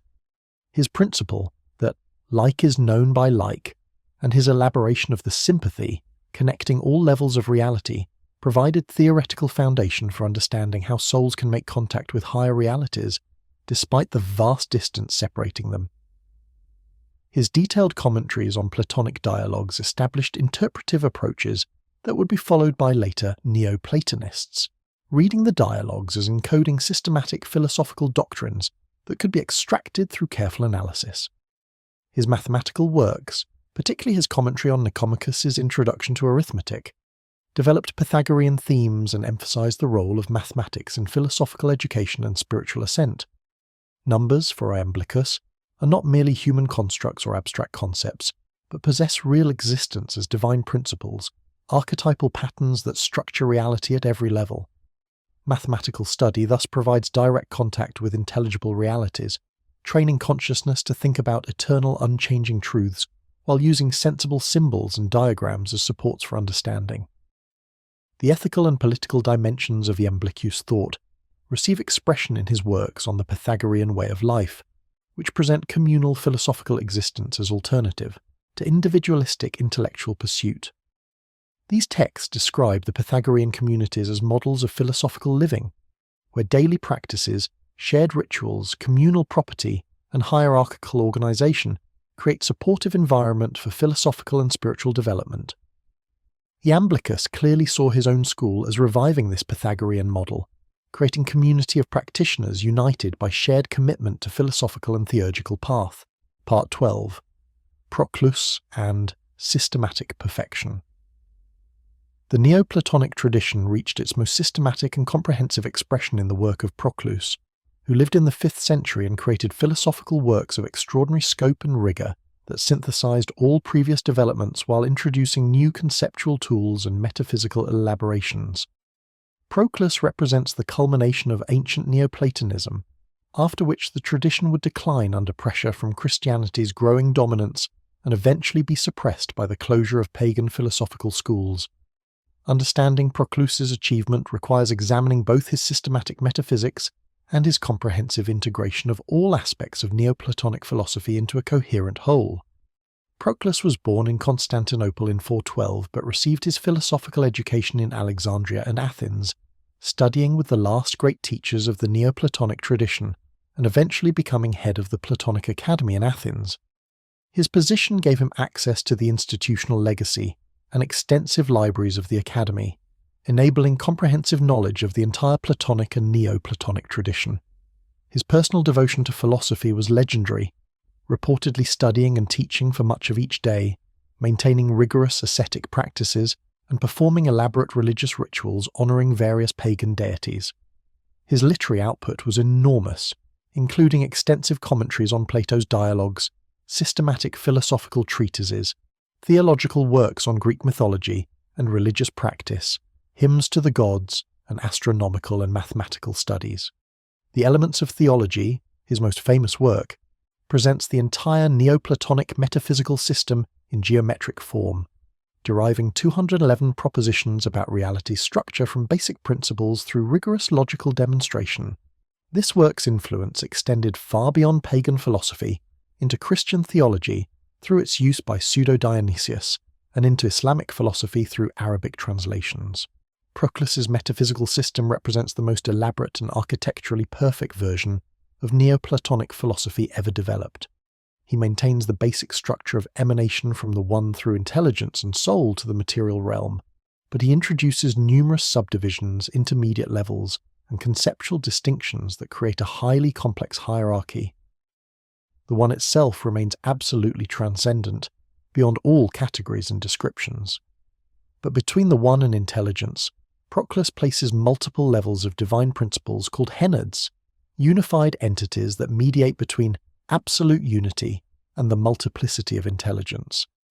These henads serve multiple purposes in Proclus's system. Philosophically, they explain how the absolute simplicity of the one can give rise to intelligence's multiplicity without the one itself becoming multiple. The henads proceed from the one while remaining unified, creating a graduated transition from absolute simplicity to determinate multiplicity. Theologically, they provide metaphysical foundation for traditional Greek polytheism, showing how many gods can exist while ultimate reality remains one. Each henad is a god, a divine principle possessing unity and transcendence while being distinct from other henads and from the one itself. Intelligence in Proclus's system receives elaborate internal articulation into multiple levels and orders. There is intelligible intelligence, which is closest to the one and possesses the greatest unity, intellectual intelligence, which is more determinate and articulated, and intelligible and intellectual intelligence, which occupies the middle position and mediates between the other two. Each of these levels contains its own internal structure and hierarchy, its own orders of divine principles and eternal forms, creating a richly populated and minutely differentiated intellectual realm. Soul likewise receives similar treatment, with Proclus distinguishing multiple levels and types: divine souls associated with various gods and cosmic principles, demonic souls that occupy intermediate positions between gods and humans human souls that have descended into bodies. The world soul itself has multiple aspects corresponding to its various functions in animating and organizing the cosmos. This multiplication of levels and types creates a comprehensive taxonomy of unsouled beings, each with its proper place and function in the cosmic hierarchy. The principles that govern this elaborate system are systematically articulated in the elements of theology. Proclus identifies fundamental metaphysical principles that apply at all levels. Every effect remains in its cause, proceeds from its cause, and returns to its cause, the famous triad of remaining, procession, and return. Everything that produces something produces what is inferior to itself, with causes being superior to their effects. What is more unified is superior to what is less unified, with reality and goodness increasing as one approaches the one. Every level of reality participates in what is above it and is participated in by what is below it, creating a continuous chain of participation connecting all levels. These principles enable rigorous demonstration of metaphysical propositions, allowing Proclus to prove conclusions about the structure of reality with the same logical certainty that geometry achieves about spatial relationships. His method draws on Euclidean mathematics, presenting axioms or basic principles from which theorems are derived through logical argument. Each proposition builds on previous ones, creating a systematic exposition that claims to capture the necessary structure of reality itself, not merely human conceptual constructions or arbitrary speculation. The integration of theurgy into this philosophical system represents one of Proclus's most significant achievements. Unlike Iamblichus, who had somewhat opposed philosophy and theurgy, presenting the latter as necessary precisely because the former was insufficient, Proclus shows how theurgical practice and philosophical contemplation complement and support each other as aspects of a unified path to salvation. Philosophy prepares the soul for theurgy by purifying it and orienting it toward higher realities. Theurgy enables achievements that philosophy points toward but cannot accomplish alone. Both together constitute the complete path of return to the one. Proclus's own religious practice exemplified this integration. He reportedly performed daily rituals honoring various gods, participated in traditional festivals and mysteries, practiced divination, and invoked divine assistance, all while maintaining rigorous philosophical study and contemplation. His hymns expressed profound personal devotion to traditional Greek deities while interpreting them according to Neoplatonic metaphysical principles. His theological works provide elaborate allegorical interpretations of Greek mythology that reveal philosophical truths encoded in traditional stories.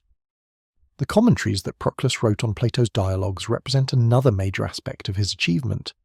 These massive works, some of which survive complete while others exist only in fragments, provide detailed philosophical analysis of individual dialogues, showing how each encodes specific teachings about different aspects of reality and stages of the soul's ascent. The Republic reveals political philosophy and the structure of the soul. The Timaeus expresses cosmology and physics. The Parmenides contains the highest metaphysical and theological doctrines. The Alcibiades addresses ethics and self-knowledge. But these commentaries do more than explain what Plato said. They systematically extract from the dialogues a comprehensive philosophical system that is really Proclus's own Neoplatonic philosophy, presented as Platonic teaching. This approach, which treats Plato's texts as encoding systematic doctrines that must be decoded through careful analysis, became standard in late Neoplatonism and profoundly influenced how later ages read Plato. The Plato that medieval and Renaissance philosophers encountered was significantly Proclus's Plato, filtered through his interpretive framework and metaphysical assumptions. Proclus's influence on later philosophy extended in multiple directions. His Elements of Theology was translated into Latin and Arabic, influencing Christian and Islamic philosophy throughout the Middle Ages. His student Damascius would carry on the Neoplatonic tradition for another generation, developing Proclus's principles in increasingly skeptical and apophatic directions. His works were rediscovered in the Renaissance, providing conceptual tools for Ficino and other philosophers attempting to revive Platonism. Even modern philosophy has been influenced by Proclus, particularly through German idealism's development of dialectical systems that bear striking resemblances to Neoplatonic emanation schemes. The closure of the Athenian philosophical schools by Justinian in 529, while not ending Neoplatonism entirely, marked the effective end of the pagan Neoplatonic tradition as a living institutional presence. Proclus's successor, Damascius, and other philosophers fled to Persia, seeking refuge and freedom to continue teaching. Some eventually returned to the Byzantine Empire, under conditions that allowed private teaching but not open pagan worship. The tradition continued in modified form within Christianity and Islam, but the specifically pagan Neoplatonism that had developed from Plotinus through Proclus effectively came to an end. Yet the influence of this tradition would persist throughout Western intellectual history. Christian Neoplatonism mediated through Augustine, Pseudo-Dionysius, and other church fathers would shape medieval theology and mysticism. Islamic Neoplatonism transmitted through Al-Farabi and Avicenna would influence both Islamic and Jewish philosophy.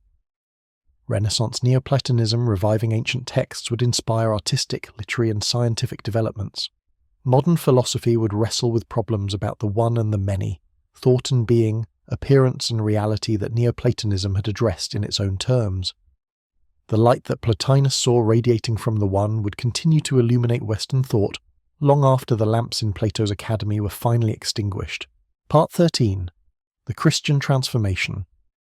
The encounter between Neoplatonism and Christianity represents one of the most consequential meetings of philosophical and religious traditions in Western history.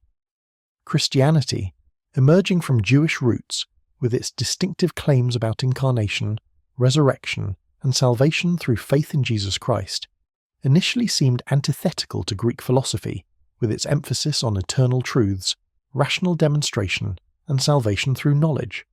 Yet within a few centuries, Christianity had absorbed and transformed Neoplatonic concepts into its theological framework, creating a synthesis that would dominate medieval European thought and continue to influence Christian theology into the present.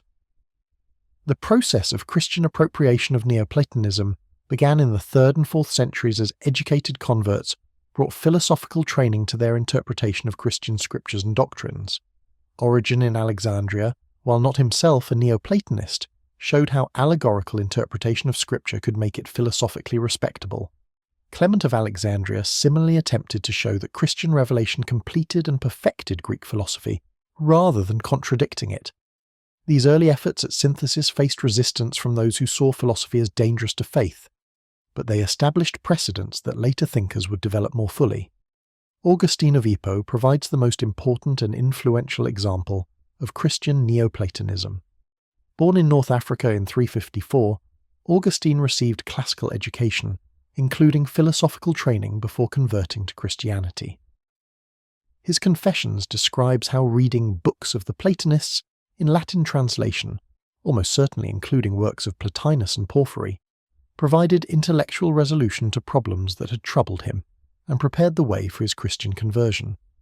These Neoplatonic texts showed him how to conceive of God as immaterial and transcendent, how to understand evil as privation rather than positive substance, and how to think about the soul's relationship to eternal truth.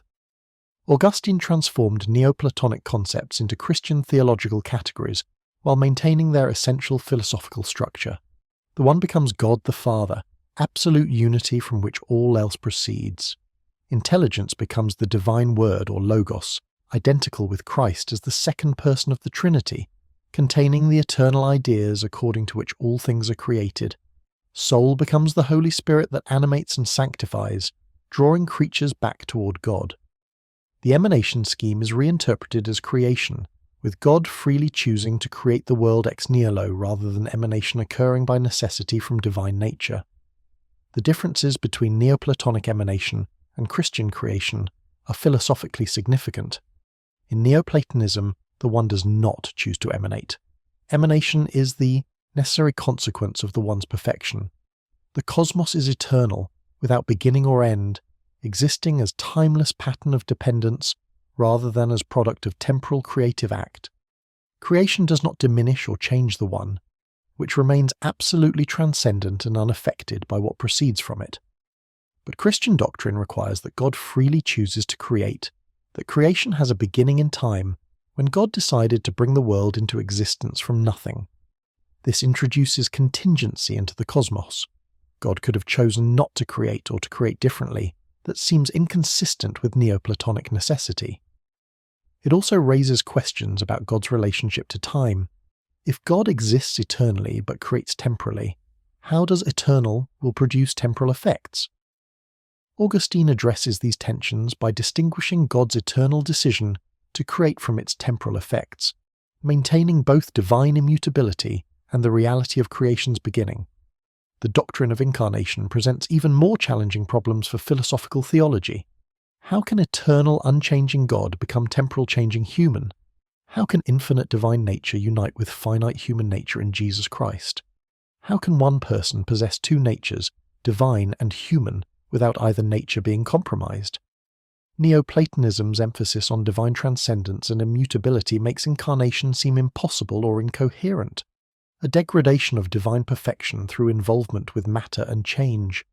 Yet Christian theologians used Neoplatonic concepts to articulate incarnation's possibility and meaning. Christ as divine logos resembles intelligence as the realm of forms, mediating between absolute transcendence and material creation. The soul's descent into body provides analogy for word's descent into flesh, though the analogy must be carefully qualified to avoid suggesting that incarnation is natural or necessary, rather than unique divine act of grace. The union of divine and human natures in Christ reflects more generally the participation of lower realities in higher ones that structures the Neoplatonic cosmos. The mysterious author known as Pseudo-Dionysius the Areopagite, writing probably in Syria around 500, created the most philosophically sophisticated synthesis of Neoplatonic philosophy and Christian theology.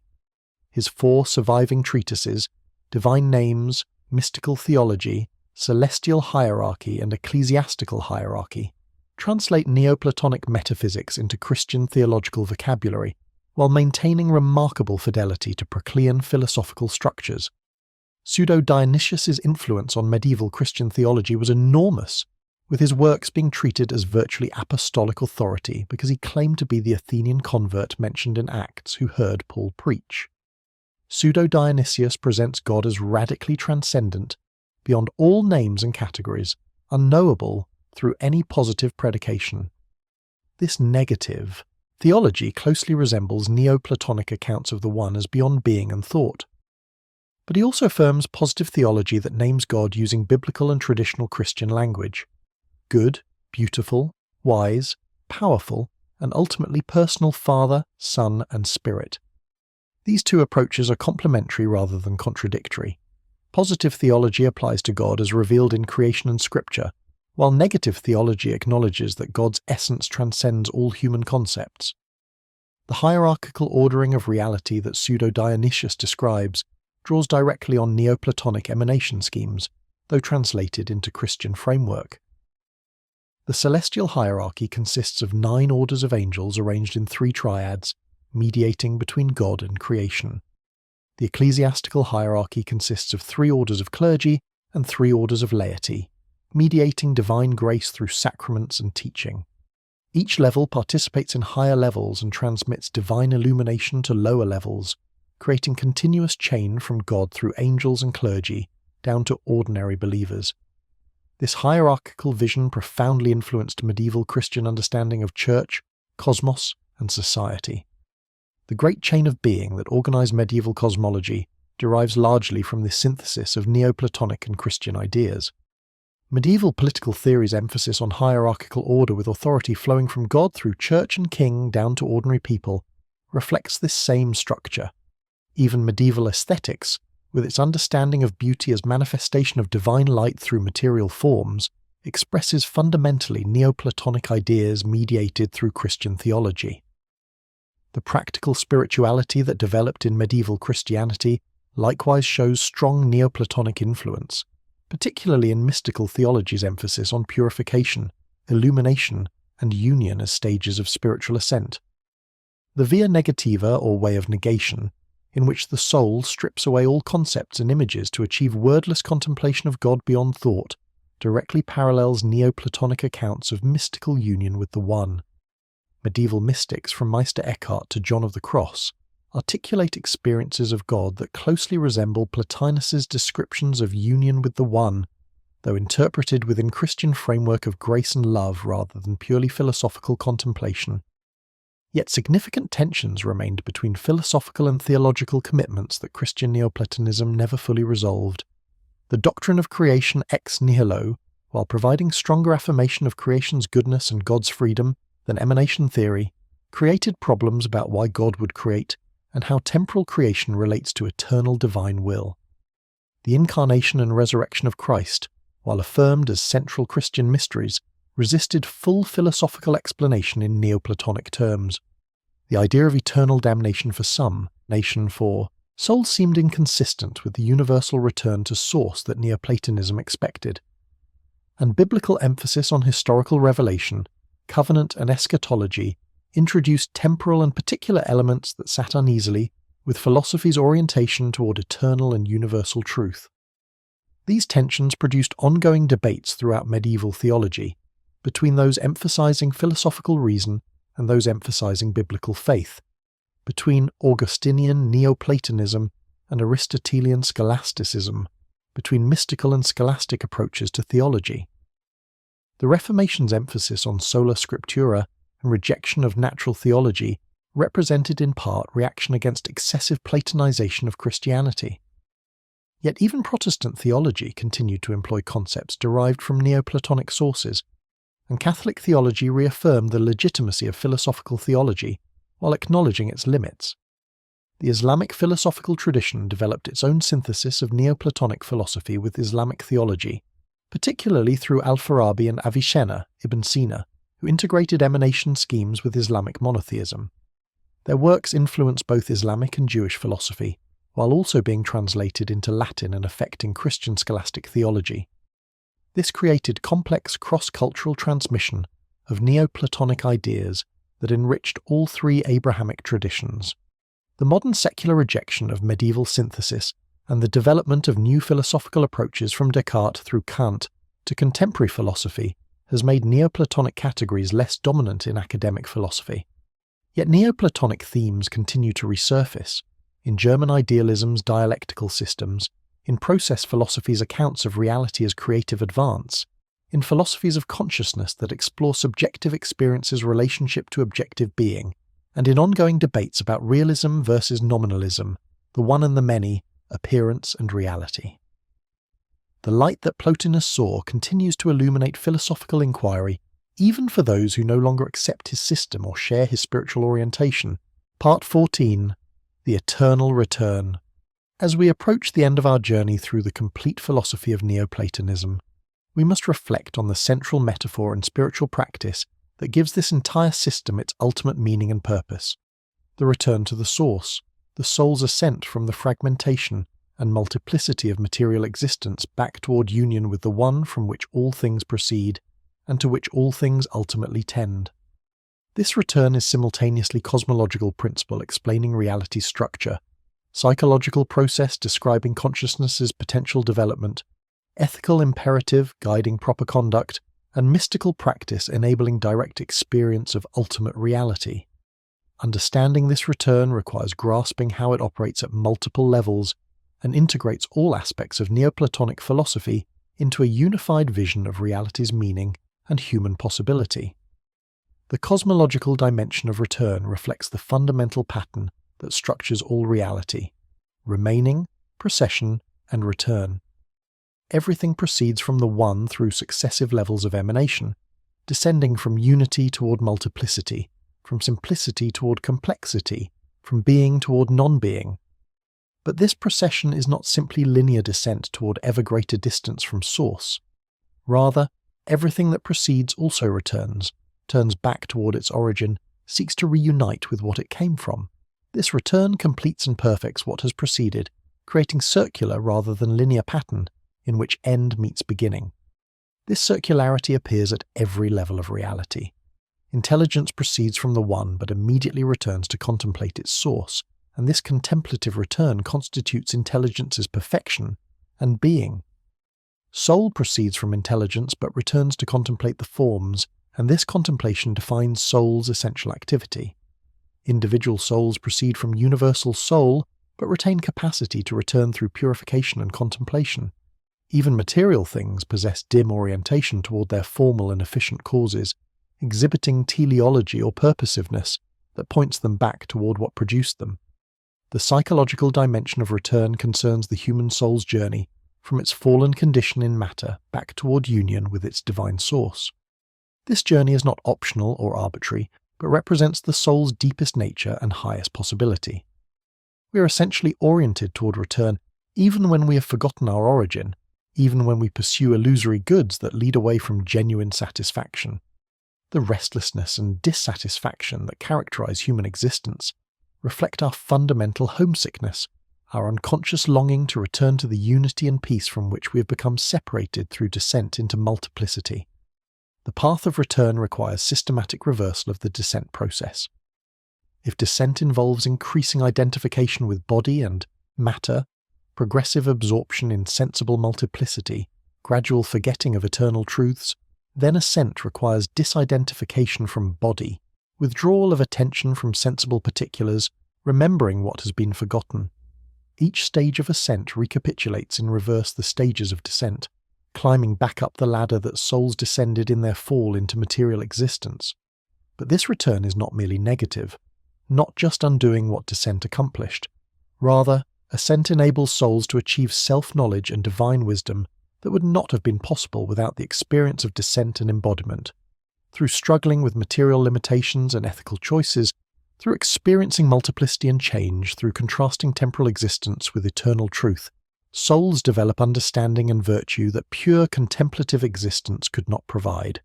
Return is thus enriched by descent, gaining through the journey something that would have been missed had souls remained always in their original state. The ethical dimension of return provides practical guidance for how souls should conduct themselves during embodied existence. Every choice either advances or retards the soul's return, either elevates consciousness toward higher realities or further entangles it in material concerns.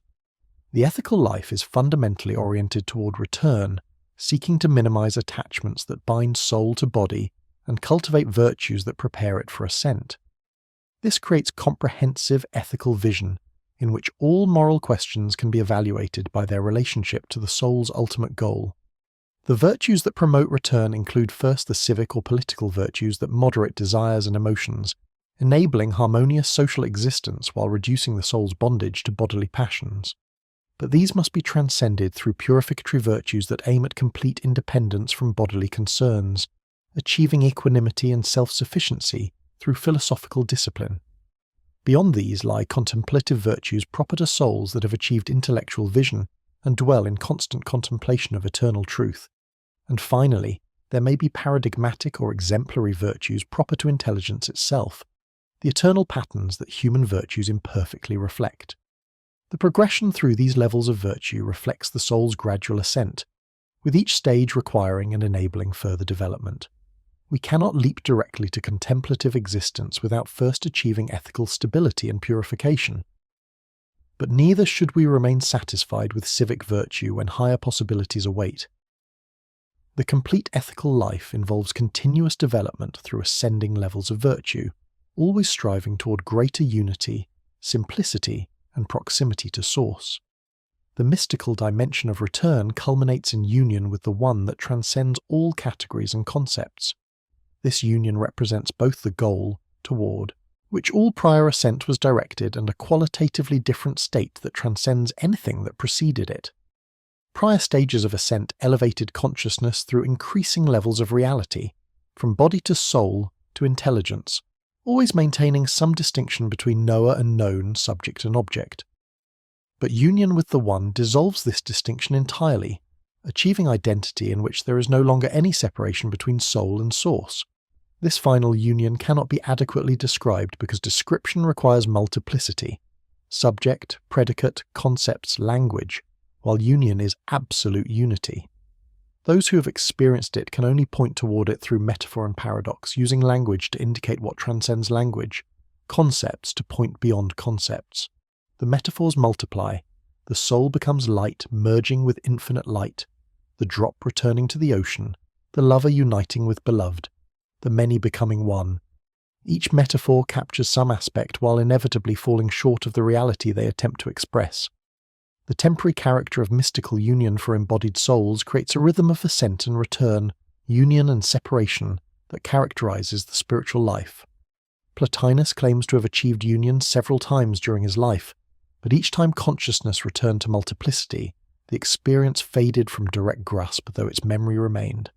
This rhythm reflects the soul's dual nature as simultaneously eternal and temporal, spiritual and embodied. Complete and permanent union requires death, final separation from body that frees soul to dwell eternally in the One.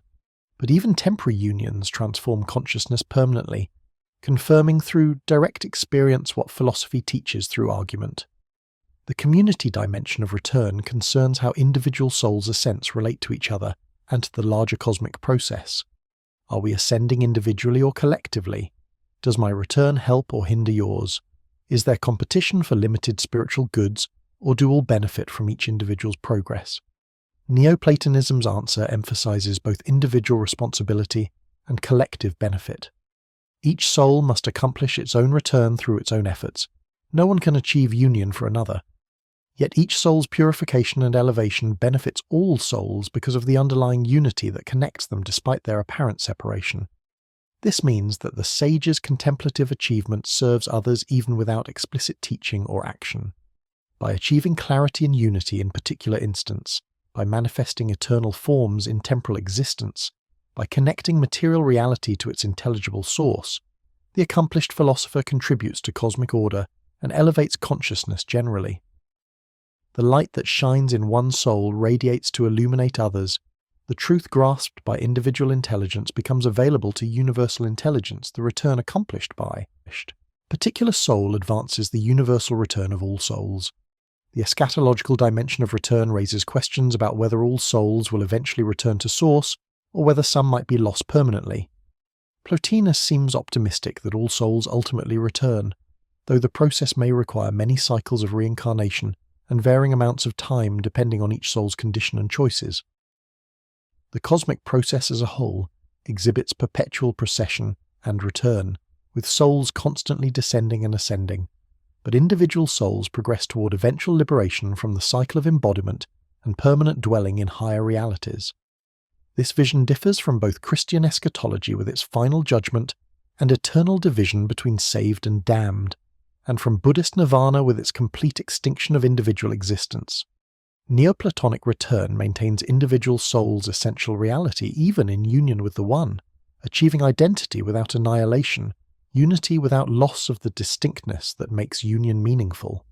The soul that returns is both the same soul that descended and profoundly transformed by the journey, enriched by experiences while liberated from attachments, individual yet universal, particular yet infinite.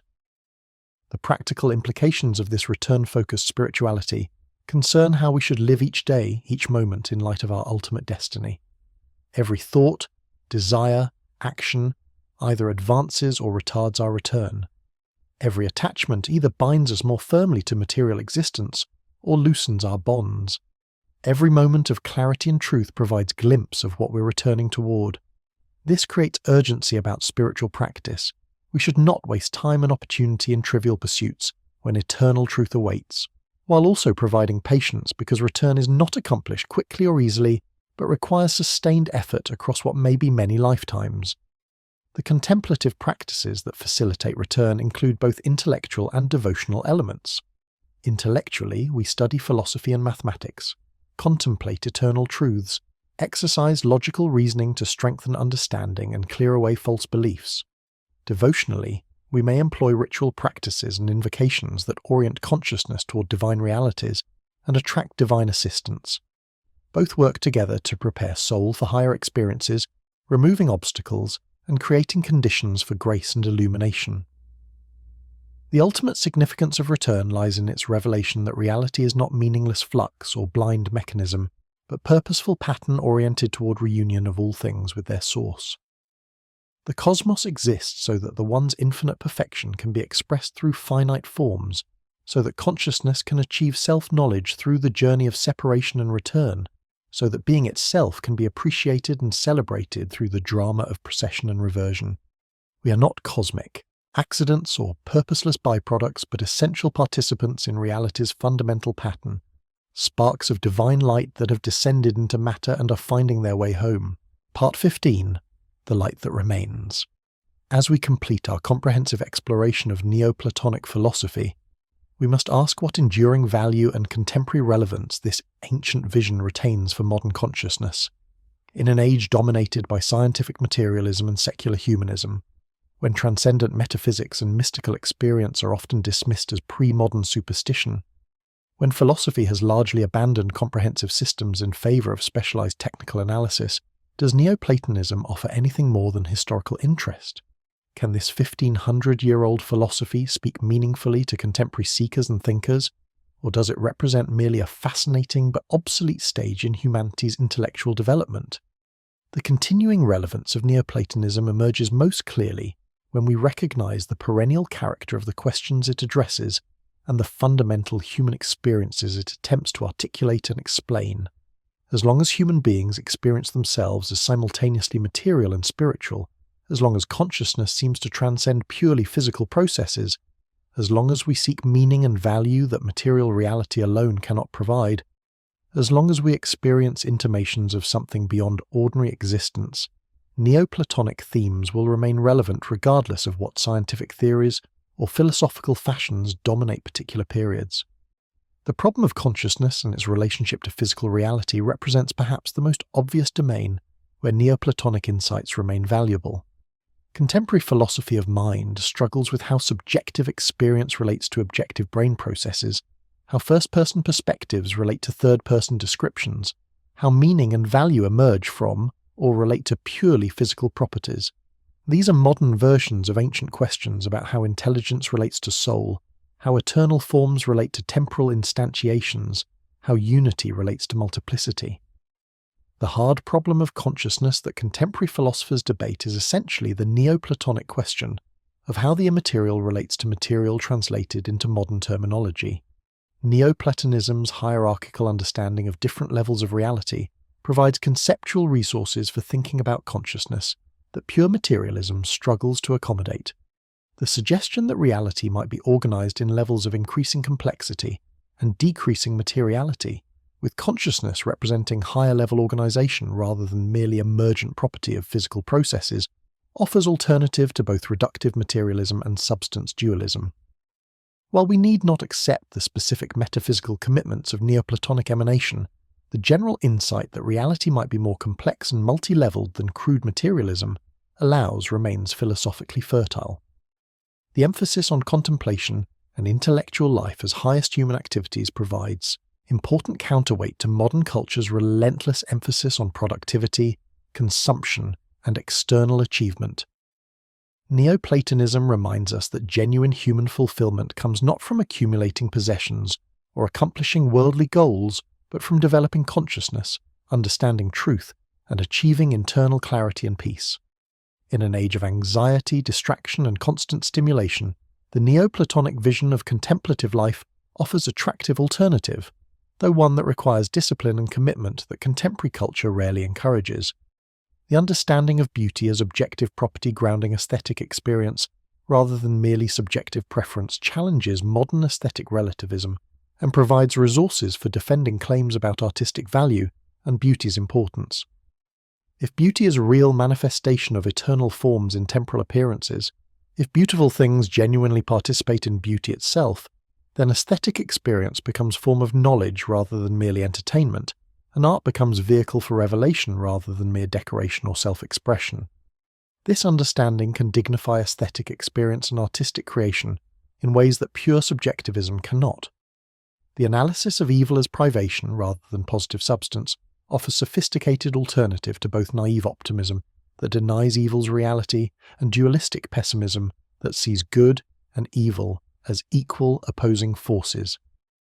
By recognizing that evil consists in absence or failure of good, rather than in positive malicious principle, Neoplatonism maintains both evil's genuine horror and ultimate reality's fundamental goodness. This framework provides resources for addressing suffering and injustice without either minimizing their reality or despairing about existence's ultimate meaning.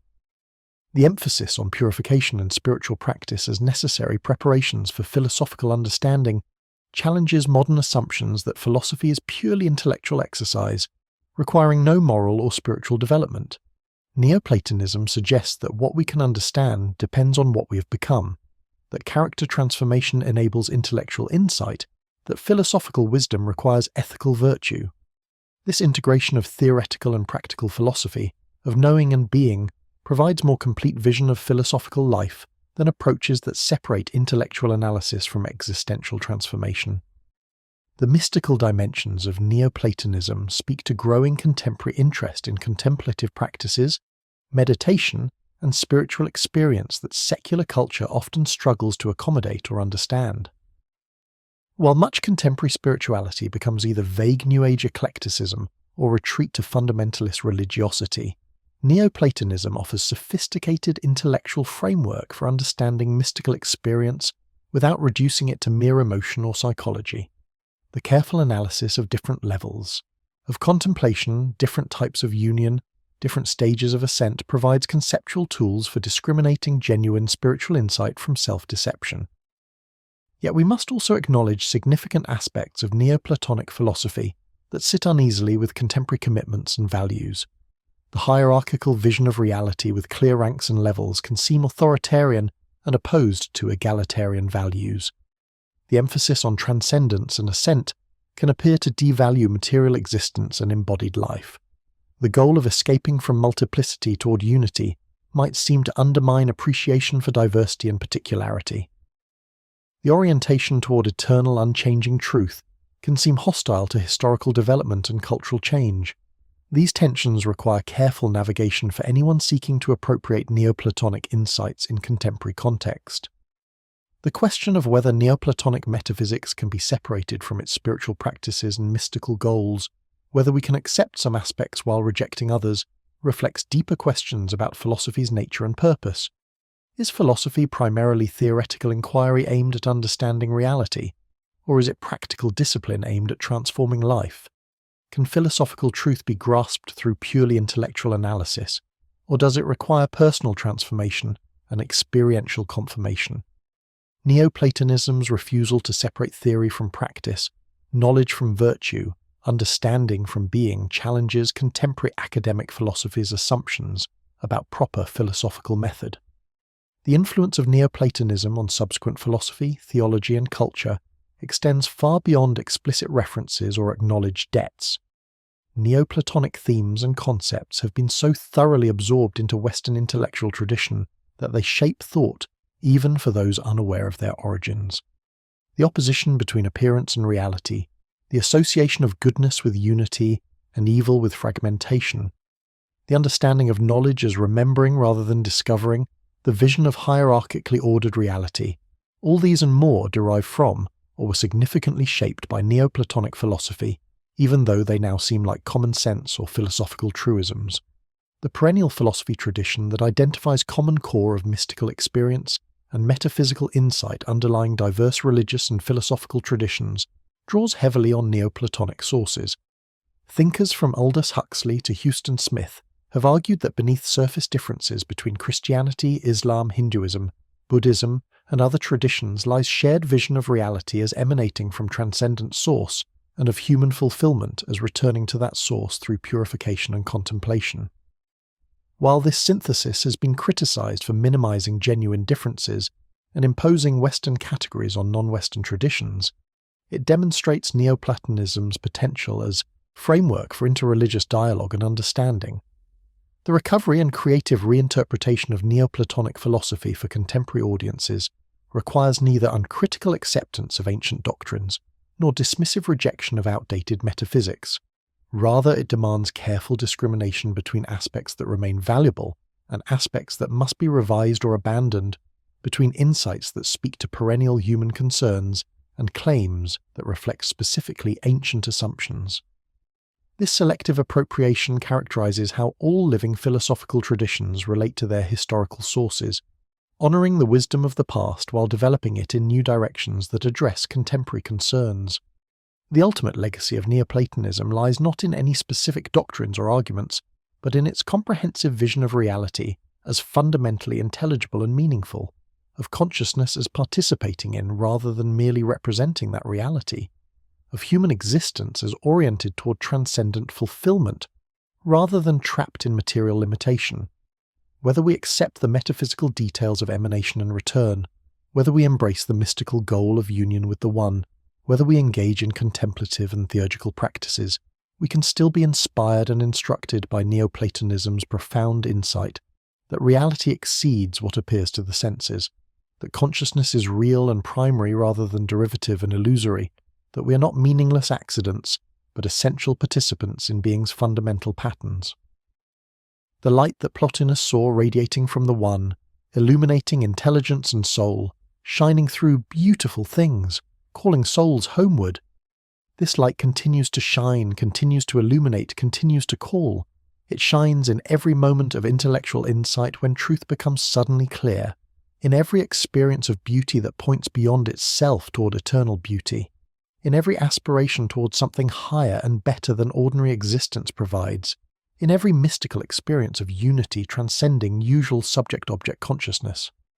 Those who have eyes to see, who have developed the vision to perceive reality's deeper dimensions, can still find in Neoplatonic philosophy a map and guide for the soul's eternal journey from multiplicity to unity, from appearance to reality, from time to eternity.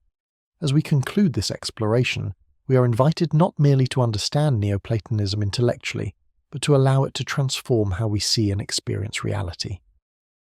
The philosophy is not complete until lived, not fully grasped until we begin our own ascent, not truly comprehended until we experience at least briefly the unity and clarity that Plotinus and his successors achieved. May this journey through Neoplatonic wisdom inspire similar journeys in consciousness. May the ancient light continue to illuminate modern seekers, and may the eternal pattern of procession and return guide all beings toward their ultimate source and fulfillment.